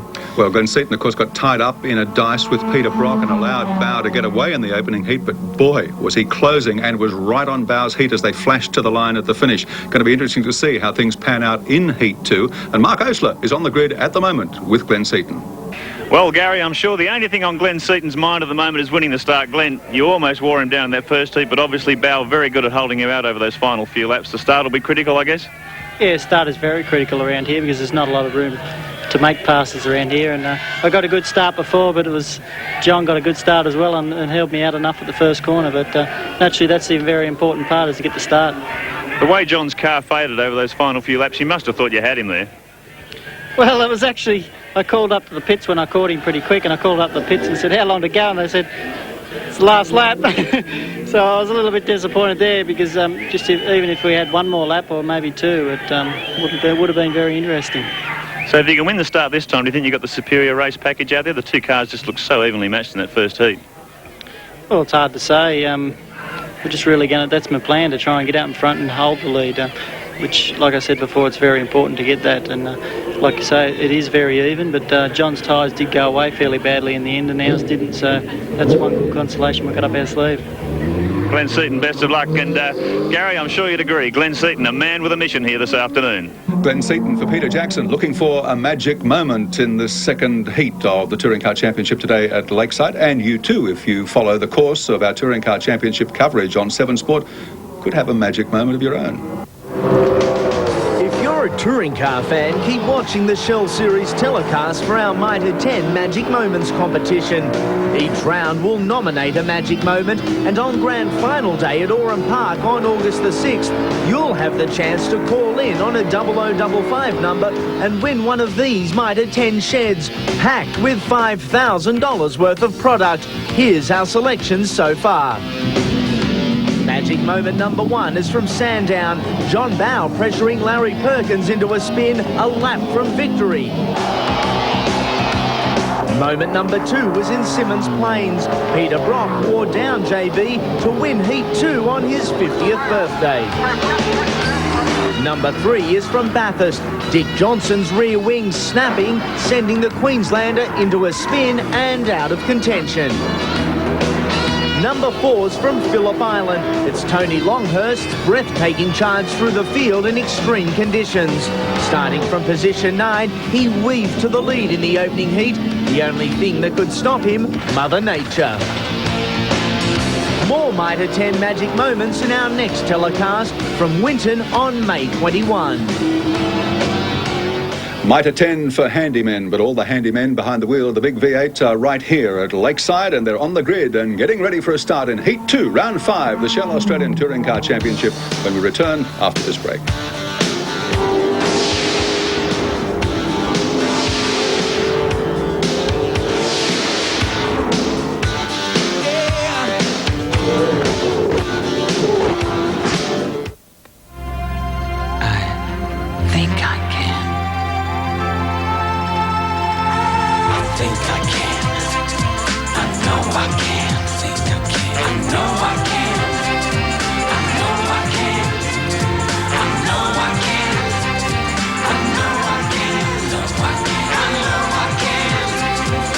Yes, you can. With accent. Only from Mitre 10. The Egyptians said the sun god Ra became a cat to bring light to the land of the pyramid. Now the Whiskers Food Pyramid, with protein, fats, minerals, vitamins, fiber, sheds its own light on the unique needs of today's cats, with the right balance of nutrition for your cat every day. Discover the secret of the Whiskers Food Pyramid in every Whiskers can. Another reason why happiness is a Whiskers cat.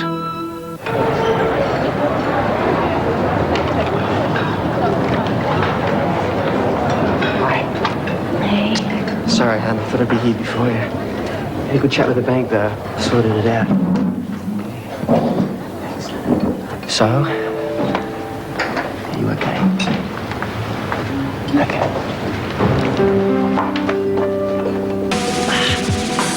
You can't go wrong. Now, that's confidence with a capital B. Capital B.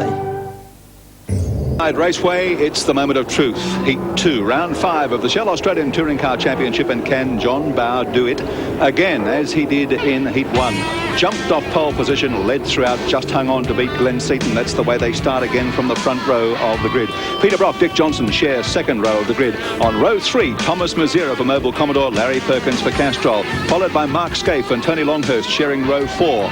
Fifth row of the grid, Alan Grice for Pinnacle Commodore with Neil Crompton for Coca-Cola, and his teammate Wayne Gardner is on row 6 along with Jim Richards for Winfield Racing. Row 7, Neil Shembry, first the Privateers from John Trimble. Row 6, Mark Larkham for Mitre 10 Falcon, plus Alan Jones in the second of the Peter Jackson cars.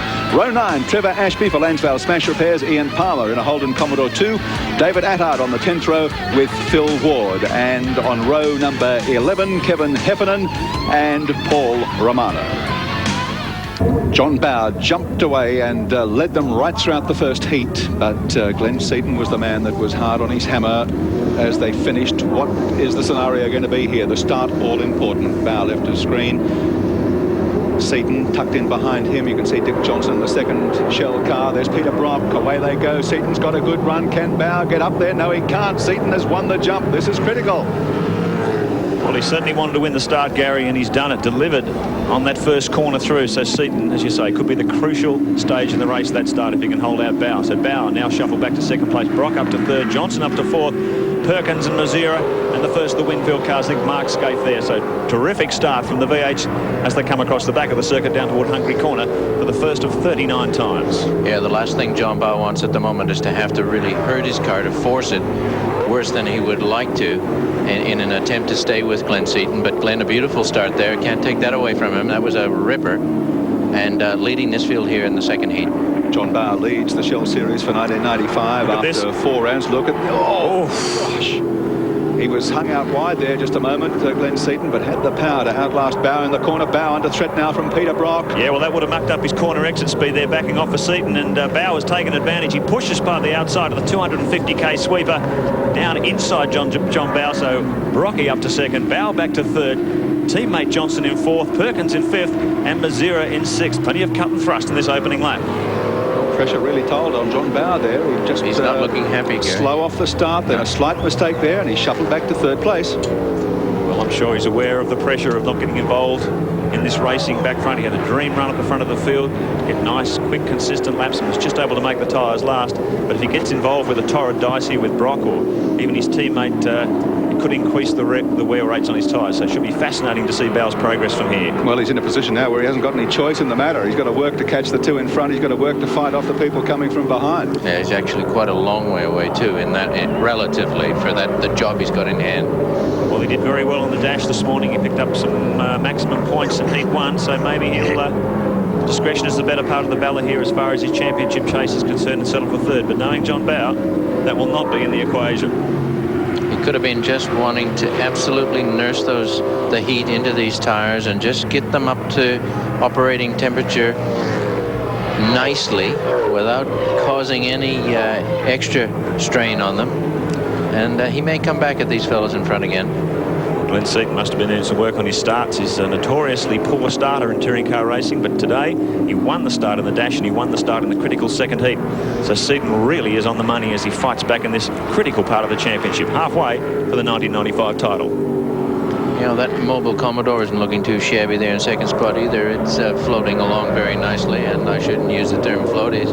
Peter's driving it extremely hard, but not as effective in the first heat, but he's certainly a challenge for Glenn Seaton here in the second heat. A long way to go still. Lap 3 of 39. Fastest man on the track at the moment is John Bowe. Just fired off a 52.28. Previously, Brock had the fastest lap, so obviously these cars running within a 10th or even 100th of a second of each other at this opening part of the second heat. Glenn Seaton leads. Peter Brock in second place. John Bowe third. Just a slight gap there to Dick Johnson holding down fourth spot as they come into view, followed by Larry Perkins and then Thomas Mazera in the second Mobile Net Commodore. Mark Scaife goes through, followed by Tony Longhurst and Jim Richards. Here's the battle for the lead. Seaton, great start, trying to build on that lead, but Brock's not going to let him go. Very quick here. Fast times matching the Fords in these opening laps and looking very, very strong.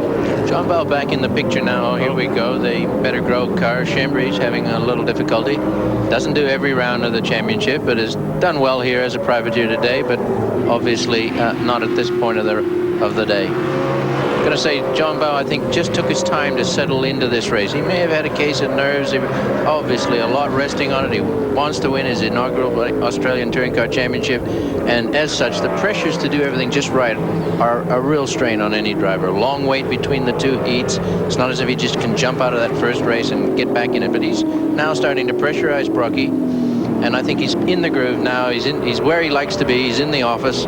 And he's firing now on all 8. He's pushing very hard on Brock now, and with good reason, because Glenn Seaton's just getting that car length additional gap on Brock up front, and Bow, above all else, doesn't want to see Seaton slipping away. Well, the nature of this track, as Alan Jones said this morning, very, very difficult to overtake if the guy in front is an expert at defensive drive, and you've got 2 experts here. Brock will not give up without a fight, but Bow, as Alan said, looking more comfortable now after those opening few circuits. Well, around here there's a right line, a wrong line, and the difference between the two is a very fine line. So John Bow, suicidal line, lines up Peter Brock here. 2 or 3 laps, just having a look if there's any weak part of the Commodore's lap time where he may be able to take advantage. But the great advantage of the Falcon around here is high average speed, and these cars have shown some superior mid-corner speed, I think you'd call it. And he really makes up some ground on Brock here as they shoot onto the straight. He's right under the wing of Mobile 05. I'd say another lap and he'll be looking to make a move on Brock here. He's thinking, surveying the scene. Something's changed this lap. He's got his headlights on. Brocky on the move. Has a look down the outside. Flames belching from the exhaust as he works his way back through the Hollinger gearbox. Staying right behind Brock, under pressure, a little bit sideways under power as he comes out of the carousel that time. Yeah, Peter Herding now, he's trying to stay with it, and with the harder tire combination that he's elected to run this weekend, he's starting to suffer a bit now. You can just see the back of the Holden coming out. Slower traffic up ahead. Seaton balked just for a moment. Glenn Seaton, the fastest man on the track. He's just put in the fastest lap so far, 52.21. But these 2 guys behind him, only a 1/10 of a second shy of his lap times at this stage. So the front 3 very evenly matched. This lap traffic could be the critical thing. That's the Chembry car back after a spin. Seaton by, so to Brock and Bow. Well, this is the price of failure, if you want to call losing the start failure. John on the front row, he wasn't able to capitalize, and now he's having to fight his way past Peter Brock.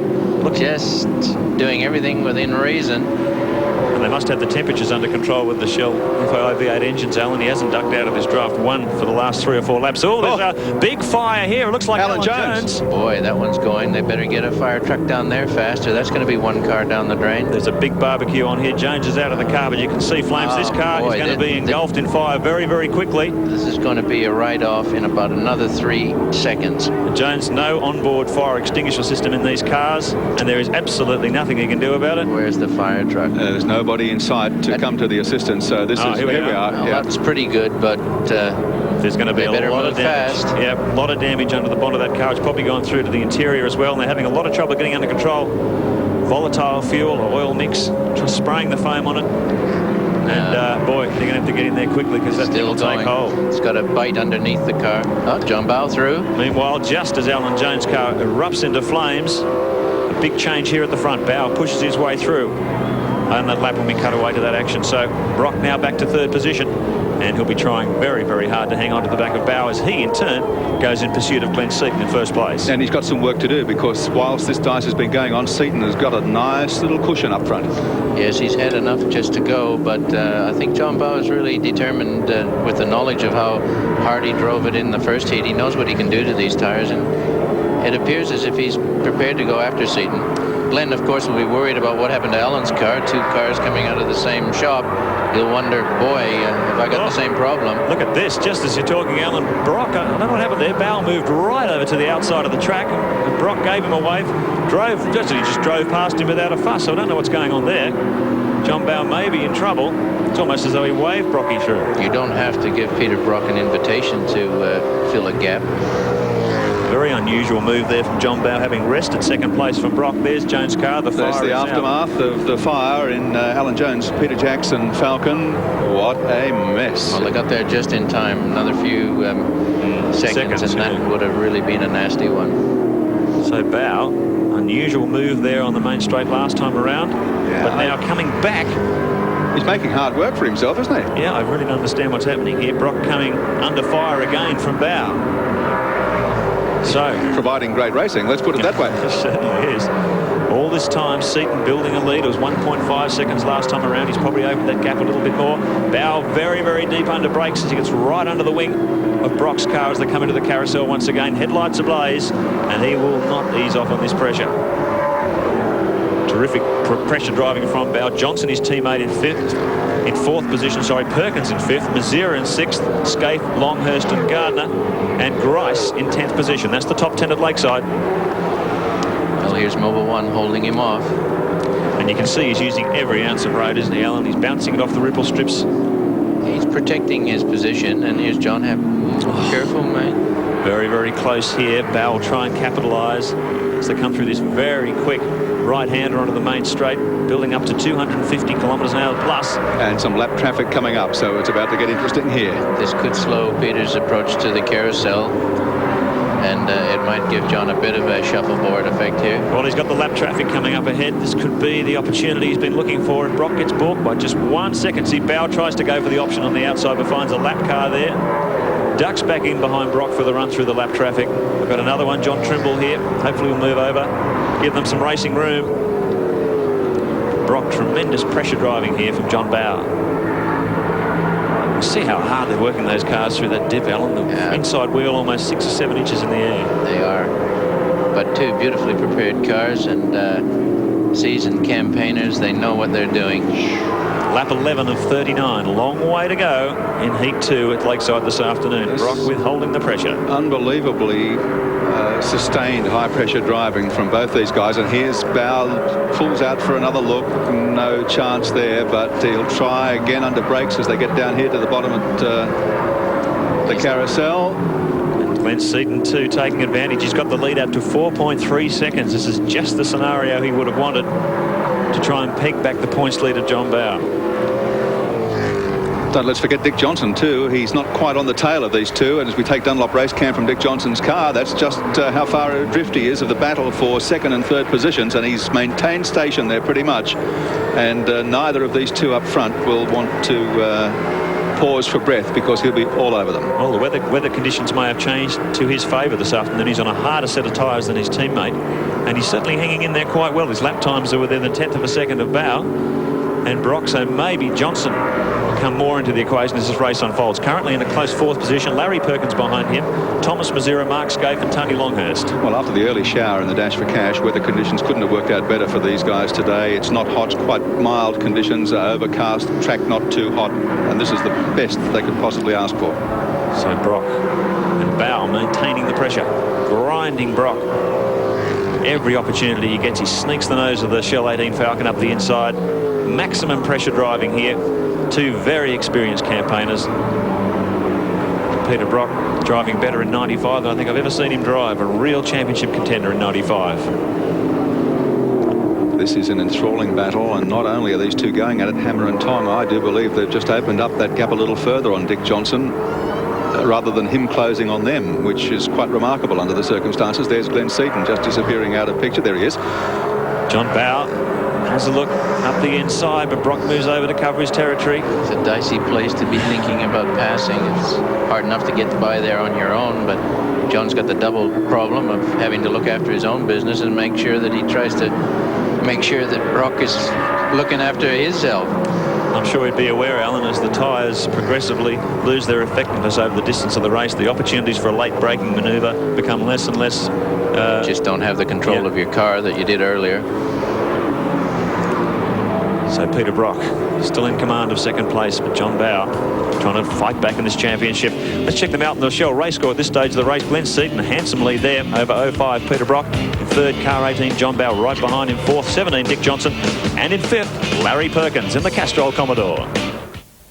On Better Homes and Gardens, plants for a shady garden. Well, doesn't that make a difference? Delightful decoupage. Get rid. If you're not in Xerox colour, you're just not in business. There are over 230 Bridgestone tyre centres across Australia. So, what's the number of the one nearest you? 131229. Hello? You're calling confidence with a capital C? No, B! Sorry, B. Still they are at it. Brock and Bow, second and third. Glenn Seaton continues to lead this Heat 2, round 5, the Shell Australian Touring Car Championships at Lakeside, but this is where the battle is. Brocky is really placing that car. Just watch where the front tires are touching the edge of the track. He's really maximizing his chances, and he needs to. He's got John Bow for a praying mantis here this afternoon. With a yellow flash in his rear view mirror, he won't have to look too clearly.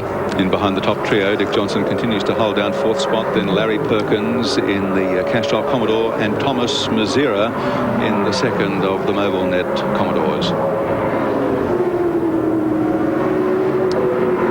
So maintaining the pressure, Seaton is on a 52.77, the only man in the 52-second bracket at the moment, running out that nice clean air without the pressure of these two.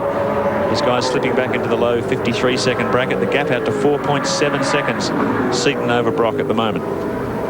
What was the biggest gap Bow had on the field in the first heat? About the same, I think. Not much more. So, critical advantage at this stage of the race, and he's proven the Bridgestone tyre combination he has on the car will run the distance very competitively. So if Seaton doesn't get caught up in someone else's trouble, they're looking very strong toward the end of this race. Well, the man that's got the best view of all of this, of course, is Dick Johnson, slotted into 4th place. And as we take Dunlop race cam, Dick's got a great view of the dice between Peter Brock and John Bow, and they are going at it hammer and tong, Dick. They sure are, Wilco. I'm just trying to get this thing together enough so Larry doesn't start mauling me. Listen, Wilco, what I'd like to do, one of my guys is in hospital. He had an accident going to work, and I'd just like to say hi to Tony. You can do that. Thanks, Mel. He's sitting in hospital watching us. And we'll say hi to Mike as well, who's sitting in hospital watching us. Mike too, yeah. Sorry, Mike. I didn't really mean to miss you. Well, the gap last time around down to 4.2 seconds, the gap between Seaton and second place Brock here. So just holding the gap below 5 seconds. And very difficult job here for Brock. If he's trying to make inroads on Seaton, he's got a very hard day at the office ahead of him. Just outside of the top half dozen, Mark Scaife for Winfield Commodore, holding down 7th position at the moment, just in advance of Tony Longhurst in the Castrol Falcon, and then Wayne Gardner in the Coke Commodore. And Alan Grice still there in the top 10 in the Pinnacle Commodore. A good job considering the disaster they had here in testing prior to the Bathurst meeting, when the car caught fire and was pretty much burnt to the ground here. So they've had a solid effort to rebuild and get Grice back behind the wheel for this meeting today.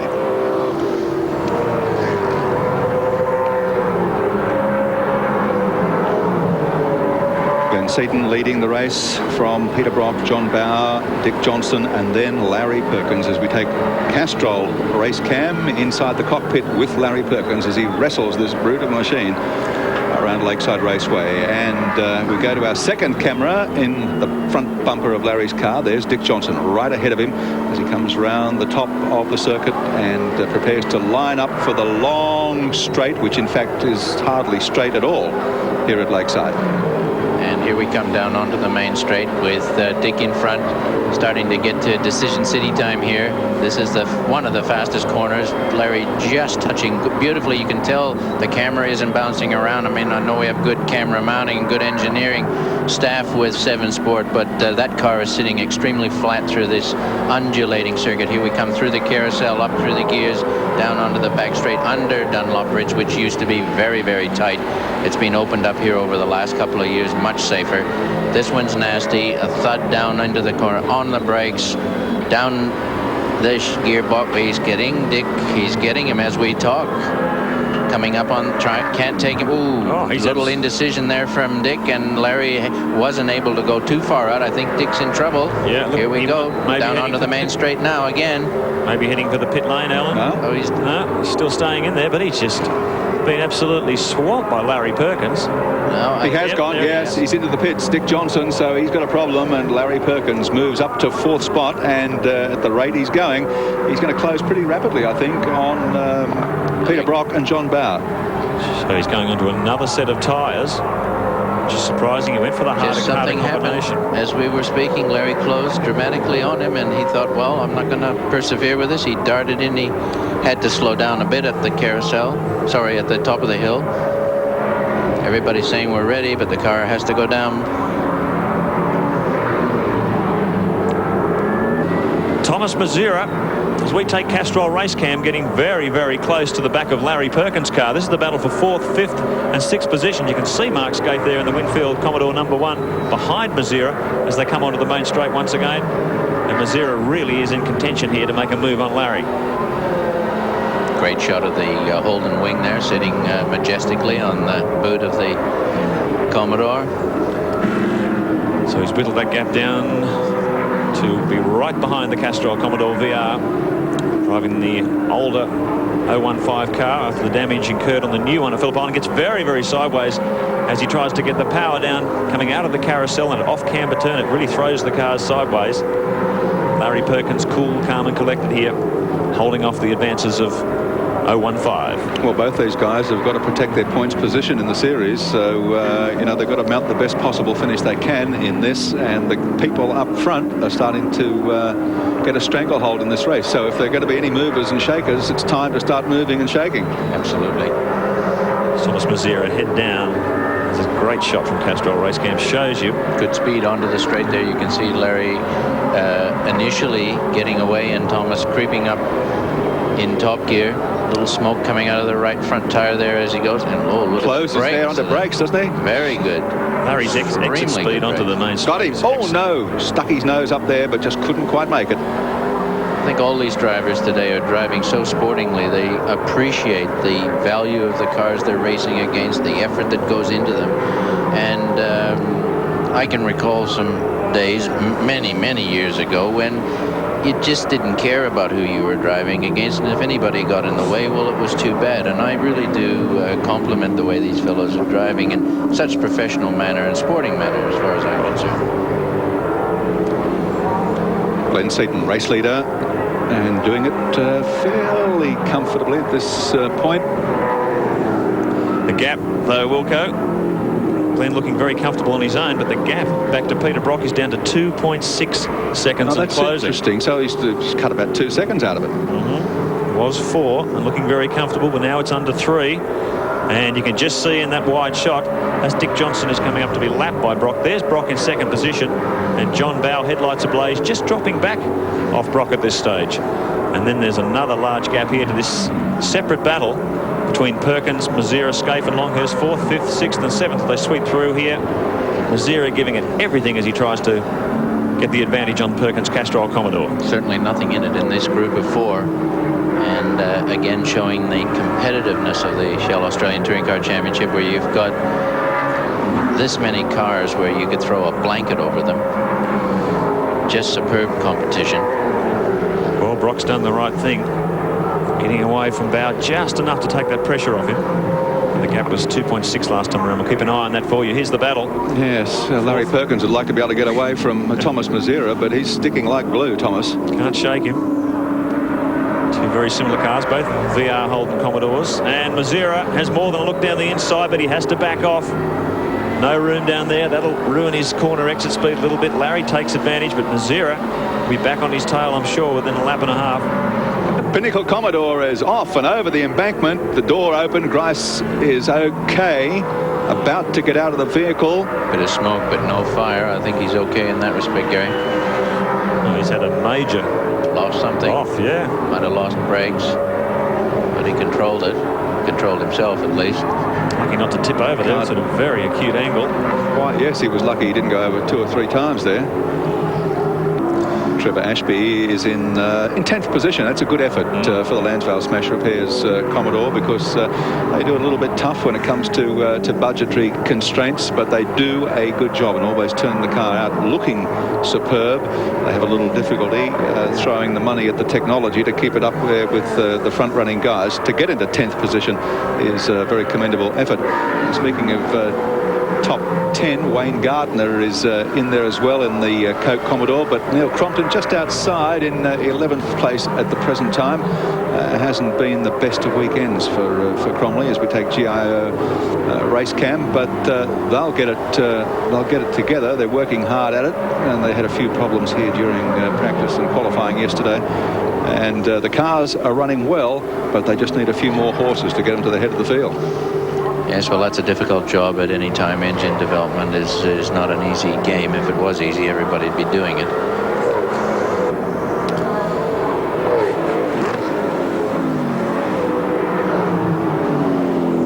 Glenn Seaton is the race leader. Car number 30, the Peter Jackson Falcon, finished second in the first round of this championship series here at Lakeside today, but has won the start and led throughout thus far as we look back through the field. And through goes Peter Brock, followed by John Bow. Dick Johnson, a lapped car there going through. And here is the dice for 4th, 5th, 6th and 7th. Larry Perkins, Thomas Mazera, Mark Scaife and Tony Longhurst. Look at the tremendous ground made up by Tony Longhurst. When we cut away from this battle, he still had a few car lengths to make up on Scaife, but now he's right behind the Winfield car. Headlights ablaze. Did you see that? Larry was on two wheels through there, and that's not the place to be on two wheels. These are motor cars, Larry, not Hondas and motorbikes, and I do believe that's getting rather exuberant. And last time around, the gap down to under 2 seconds between Seaton and Brock at the front of the field. So battles going on all the way through this heat number 2. Lap 37. Only got a couple of laps to go here. So it could all come down to the final lap. Scaife battling here. 6th position. Well, this is it. Dunlop, Bridgestone, Yokohama, everybody represented and everybody putting their best foot forward. Can't get much closer than this, apart from the fact that they're not chasing the actual leaders. Last lap, John Bow, Glenn Seaton, Peter Brock have already crossed the start-finish line to complete the final circuit of Lakeside today. This absorbing touring car battle. Tony Longhurst running out of options, trying to get past Mark Scaife's car over his final couple of kilometres. Last time around, the gap down to under 2 seconds, but Seaton looks fairly strong. Here's what will be resolved here. 4th, 5th, 6th and 7th. Here's the man looking for maximum points, though, Glenn Seaton, as the last lap winds down in this Heat 2, Round 5, the Shell Australian Touring Car Championship at Lakeside. And Glenn Seaton takes the checkered flag from Peter Brock. John Bow coming over the line in 3rd place. And that was a great effort by Glenn Seaton. I mean, he knew where the job had to be done. That was at the start line, and full credit to him. That's where he did it. He did a tremendous job. So, courtesy of our Shell race score, let's check the top 10 finishers in Heat 2 of this 5th round of the championship, and Glenn Seaton the winner, and quite comfortably, although the margin was only about 2 seconds, just over 2 seconds in the end from Peter Brock. John Bow, winner of Heat 1, filled 3rd place in the 2nd heat. Larry Perkins was 4th, Thomas Mazera in 5th. 6th place went to Mark Scaife, followed by Tony Longhurst, then Wayne Gardner. Good effort to finish 8th. Jim Richards slotted into the top 10 in number 9, and pat on the back for Trevor Ashby in the Lansvale Smash Repairs Commodore, rounding out the top 10.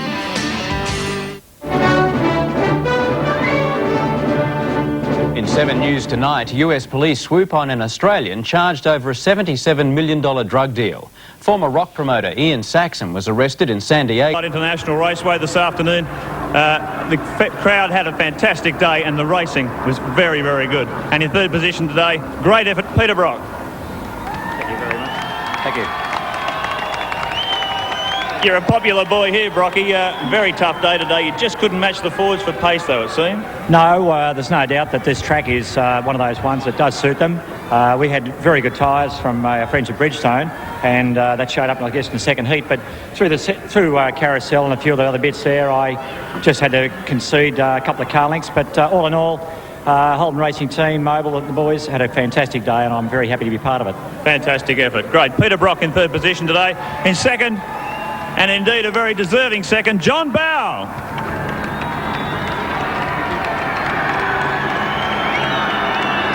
It doesn't seem to matter whether you're a Holden fan or a Ford fan, you're both popular up here. Great drive today, John, and your championship's still very much alive. Certainly is, Mark. I was beaten on the day by a better combination. Congratulations to Glenn, a fabulous drive, and I'd like to thank Shell, FAI and Dunlop and the Ford Motor Company for providing me with a fabulous motor car and great tyres. Thank you. Great effort from John Bow, looking like a champion in 95. But the man who will take the garland today, a great drive, I'm sure you'll agree, Glenn Seaton.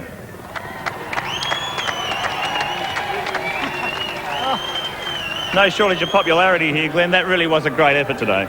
Yeah, it was. It's a comeback for our championship run now, and I'm really looking forward to the rest of the series because they're our circuits now, and it's just thank you to all my team. Fantastic effort, Glenn. Just at this stage, I'd like to introduce Ross Brody to present the Garland to Glenn Seaton. And great effort, Glenn. Glenn Seaton, the winner here at Lakeside this afternoon. Gary, this championship getting tighter and tougher all the time. How are the points looking at the halfway stage? So the point score after round 5 sees John Bow still a clear leader in the Shell Touring Car Championship for 95 on 162, leading Peter Brock on 125. Larry Perkins holds down third, 116 points. Glenn Seaton, 113 points. Thomas Masira in fifth on 85. But Glenn Seaton made a telling point. Alan Moffat, they returned to Winton, one of their home circuits. Yes, Victoria again, and they're looking forward to it. A great one. Back to back, he might make it a 3 in a row. May 21, the Shell Touring Car Championship at Winton. You'll see it only on 7 Sport.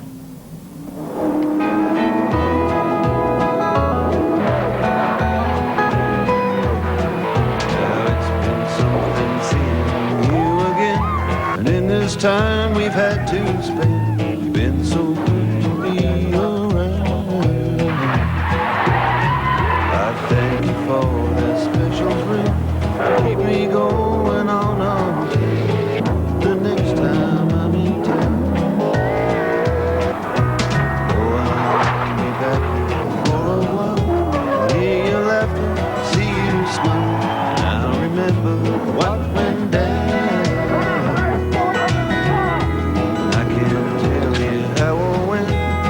But I'll be seeing you again the next time I'm in town.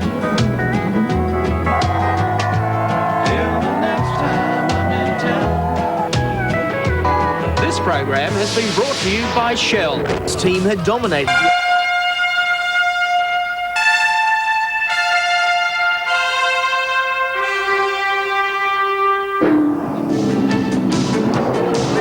Developing the perfect horsepower and handling package for the first half of season 95, 4 teams may be looking at a 25mm ride height adjustment after Eastern Creek next weekend. Keeping the V8 Super League Holdens and Fords side by side on the track is a priority of the Performance Review Committee. Though it is unlikely the outcome of today's rural roundup at Winton Raceway will add any clarity to the issue of parity. At just over 2 Ks, Winton is perhaps better suited to the tiny tourers than the big V8s. But the annual honk around the hills hoist, as Dick Johnson likes to call it, always provides an abundance of action. On the Shell Series scoreboard, John Bow clings to his slender lead over Peter Brock, Larry Perkins and Glenn Seaton, who has been a prime mover in the last 2 championship rounds. Last year, the Peter Jackson Falcons of Seaton and Alan Jones scored an impressive Team Blue 1-2. But Winton invariably throws up a wild card, so keep an eye on Mark Scape, Wayne Gardner and Tony Longhurst today. The 7 Network welcomes you to Ned Kelly Country at round 6 of the nation's premium motorsport series, the Shell Australian Touring Car Championships.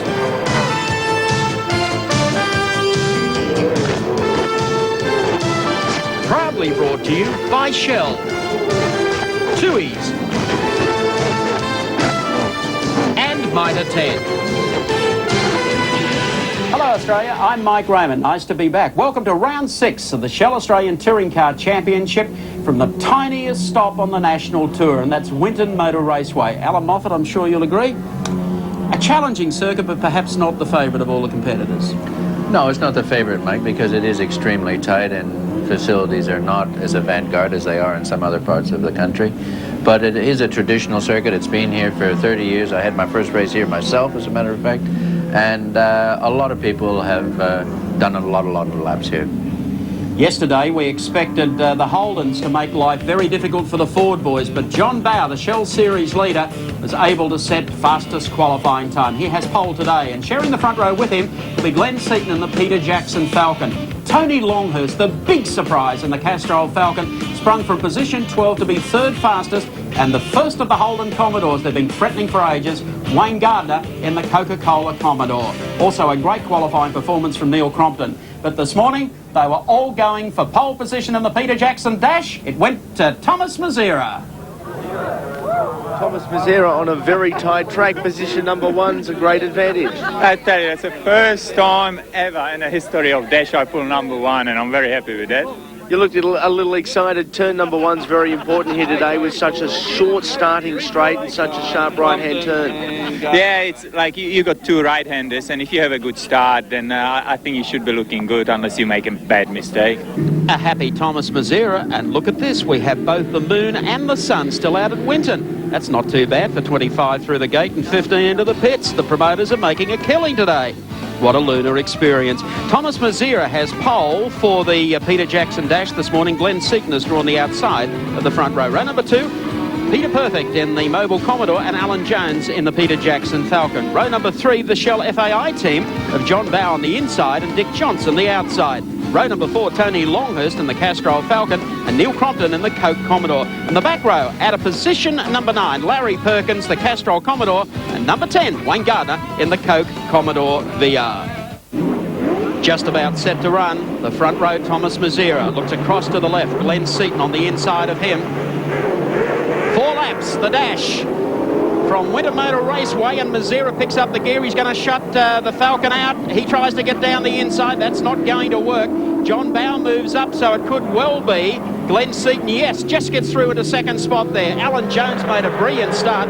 Brocky was up there as well as they head up here to the left-hander, and Neil Crompton off pretty quick in the Coke Commodore. Nice indication there of how important pole position is at Winton Raceway. Thomas Mazzera on the ideal line. He had enough room there to squeeze Seaton out. That's going to be critical in the race today, Alan. Sure is, mate. Brocky fought hard there off the line and has succeeded in getting into third, holding a nice position here now. But he did fight hard off the first corner. Brocky got away to a pretty fair start and is actually clapping the pressure on here behind Glenn Seaton as they work the back straight for the first time. Huge crowd pouring into Winton Motor Raceway as both Neil Crompton and Wayne Gardner try to improve their positions. But there's your race leader coming in to complete the first of 4 laps here for the Peter Jackson Dash this morning. 015, and that is Thomas Mazzera. Alan Jones going through car number 35 back into 4th, so the 2 PGA cars, 2nd and 4th at the moment. And out of the top 10 for the first time that I can recall, the Winfield team of Mark Scaife and Jimmy Richards. They seem to have selected reverse this weekend. Mazzera, Seaton, Brock, Jones, Bow. Johnson, Crompton up to 7th. Longhurst in 8th. Gardner, Perkins, that's the 10. I still favour somehow a Falcon victory here today. John Bow has pole for the twin races. But look at this. Glenn Seaton actually won a Peter Jackson Dash, I think it was 2 or 3 years ago, from the back of the field here. Whoa. By squeezing, doing one of those numbers down the inside. Locking up rear brakes there, and guys running light fuel loads and perhaps just giving it a little extra acceleration for a few laps. Well, it's important to Seaton. We're past the halfway point in the championship now, and every point he can get is vital here. So an extra passing point for getting Mazzera here will no doubt help his championship campaign. Oh, he's doing a nice job here, holding it there. Through the right-hander, that's a tightening right-hander. Another right-hander here. A lot of hard work on those left-hand tires. But Bridgestone out in front here in the dash this morning. 1, 2, 3. Well, they're running just over a second off their qualifying pace. We could well be looking at the race pace here. And look at that, 4 Bridgestone shod cars at the front of the field. It may be an indication of what's going to come later on. But of course, the critical thing here at Winton, it's so tight, so difficult to overtake. John Bow leaping off pole position, that could be the critical factor. And just look how close all the other field is. The top 10 cars are really, you can throw a blanket over the lot of them. I think Glenn Seaton's wearing a bit of battle damage there on his right-hand side doors here. With some in that first corner when they got squeezed. These guys aren't mucking about here. This is important racing for them, and every point counts. Here we come onto the main straight. We're going about time for the flag coming up now as they exit through here. It's going to be Thomas Mazzera as they make their way out of the turn onto the completion, and checkered flag time for Mazzera over Glenn Seaton, Peter Brock and Alan Jones. Confirmation of placings in the Peter Jackson Dash. Thomas Mazzera the winner over Glenn Seaton. 3rd was Peter Brock. 4th Alan Jones, and rounding out the 5 was Dickie Johnson. Well, that win for Thomas Mazzera will certainly give him plenty of heart for today's racing. Winner of the Peter Jackson Dash this morning. Well, this magnificent trophy, and quite obviously it's easy to see who it's sponsored by, Auto Action, Australia's weekly racing newspaper. And the Auto Action today sponsoring the Privateers Dash. And we've already had one of the dashes at Phillip Island in Victoria. It gives an opportunity to show some of the unsung heroes of touring car racing. is the lineup for the Auto Action Privateers Cup today. Bob Pearson, the veteran, who probably hasn't raced for about 10 months, has pole position, and alongside of him will be John Trimble in the Daily Planet Ford. Then from row number 241, Gary Wilmington in the Falcon, and number 3 is Trevor Ashby in the Lansvale Smash Repairs car. Paul Romano of Queensland in the Commodore starts out of the inside of the next row, and alongside him will be David Attard, and rounding out the field will be Wayne Russell in the Roadshell Express Commodore VP. The Auto Action Privateers Dash. There's the lineup. Bob Pearson off pole. John Trimble starting to edge forward a little bit, but Pearson picks that up on the inside. Will actually lead them down here, so Bobby Pearson takes over the lead. Trevor Ashby comes up smartly on the inside of Trimble in the Daily Planet machine as they run downhill to the right-hander. Gary Wilmington the next in the Falcon, then it's Romana, but Bobby Pearson, who hasn't actually competed for, I believe, just under 12 months. Look at him having some fun here today as he continues to lead Trevor Ashby in the Lansvale Smash Repairs Dulux Auto Colour car. Yeah, good old stalwart, Bobby Pearson. He's worked hard for many, many years. He loves motor racing. And here he is giving Ashby a good run through the S's. Well, there's Wilmington, Supercross. A little bit of trouble there. Coldish tires, perhaps, or just trying to throw it into those tight S's. Back to the front of the pack, and Trevor Ashby in the Lansvale Smash Repairs car comes up on Bobby Pearson in the Product Commodore, number 33. Bob is going to lead the first lap of this. Not doing too bad. I thought he might have been a bit on the rusty side. He's going to try and get across to the right here because Ashby's making a run down the inside. He's left the gate open. You could put a Kenworth through there. A little bit of racecraft there. Trevor Ashby's a little more seasoned and been mixing it with the Group A cars here all season. Gave Bob a lesson there on how to take turn 1. Lansvale boys do put in a lot of rounds in the Shell Australian Touring Car Championship. Oh, Bobby Pearson gets right out of shape there. He's got Wilmingtonitis. Oh, he got really sideways, managed to catch it, but took a run across the grass. He's done a bit of grass cutting with the front spoiler there, but he's back on the track. So that's pretty tight here, looking for the lead behind Trevor Ashby. There's John Trimble, a little sideways out of there. He goes to the pits. Romano goes through and picks up second, and David Attard in the Alcare air conditioning car is probably the prime mover here in car number 49. Moves up into third spot, keeping the pressure on. Then it's Wayne Russell in the Roadshell Express entry. They're putting on a great show here in the Privateers Dash. Well, David Attard, the former sports sedan racer, they really have been a class act, these guys. First time in the Shell Australian Touring Car Championship in the Alcare Commodore. Very quick in qualifying. Always good, strong performance in the car, beautifully presented, right up behind Paul Romano here. And it's great to see Auto Action, Australia's weekly racing newspaper, supporting the Privateers Dashes. We've had a number of companies during the season. I know all of the competitors, the Privateers, welcome their support. Trevor Ashby, still the race leader. There he goes. Young Romano, Bab Romano's boy, going through in second. David Attard probably gaining a little ground for third spot at the moment. There's the gap between first, second and third as Attard got a little sideways out of there. Then it's Wayne Russell in the Roadshell Express. He comes through. Bob Pearson one spot in front of him. They're on their last lap. Once again, it's been a great Auto Action Privateers Dash. Might be interesting under brakes down through the S's. Well, he's shown he's not afraid to go deep under brakes. Locking up there on the outside as he tries to get a little bit of an advantage on Ashby, but he's got him well covered. He's trying. Big Rev Trev comes out of the last corner, and Trevor Ashby is going to win the Auto Action Privateers Dash over Romano. David Attard will take third place. Fourth is Bobby Pearson, and they were then followed across the line by Wayne Russell, Gary Wilmington, who had a moment, and also John Trimble. Some happy faces in Victory Lane. A man who hadn't won a dash and never pulled one for a dash is Thomas Mazzera. Well, you've won the PJ. That's a good start to the day, and some money as well. I tell you, Mike, for the first time I pulled number 1, and I made the most out of it, and this place is so important to have pole position. Yes, you wouldn't prefer to be starting out of 9 or 10 in one of the 2 heats today? Well, I'll tell you after the first heat, because that's exactly where I am. Well, good luck to you, the winner of the Peter Jackson Dash, and hope it all goes a bit better for you later on today. Thanks, Mike. The Privateers Dash by Auto Action. Trevor Ashby, the veteran in the field. He's got a beautiful trophy, $1,000 from Auto Action. So the day started pretty well for you as well. It's a good start to the day, and I'd very much like to thank Auto Action for putting this series on for us today. While I'm here, I'd also like to thank my sponsors, ICI Auto Colour and Lansvale Smash and McGrath's Holden, of course. Oh, You're an old hog, aren't you? Thanks. Well, Paul Romano, who finished second, is having a great season, and also David Attard. I guess that's some incentive for you from the privateer's point of view.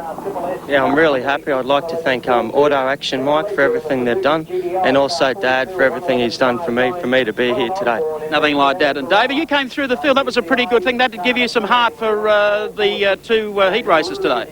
Yeah, we're really looking forward to the heat races. I'd just like to thank Auto Action as well, and also Alcare Air Conditioning for bringing us through this season.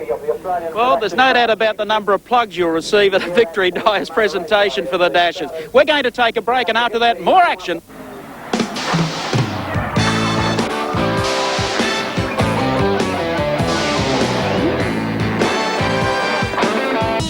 And back at Winton Motor Raceway, we've got the Suzuki GTIs on the track for the Come Ho Cup. And it will be interesting, make no mistake, around this very tiny circuit. There's the pole position. It's held by Adam Clark of Newcastle, all in identical Suzuki GTIs. Look how close the times are. Alan Jones, young kiddie, Christian Jones shares the front row. Damien White on the Shell FAI Falcon.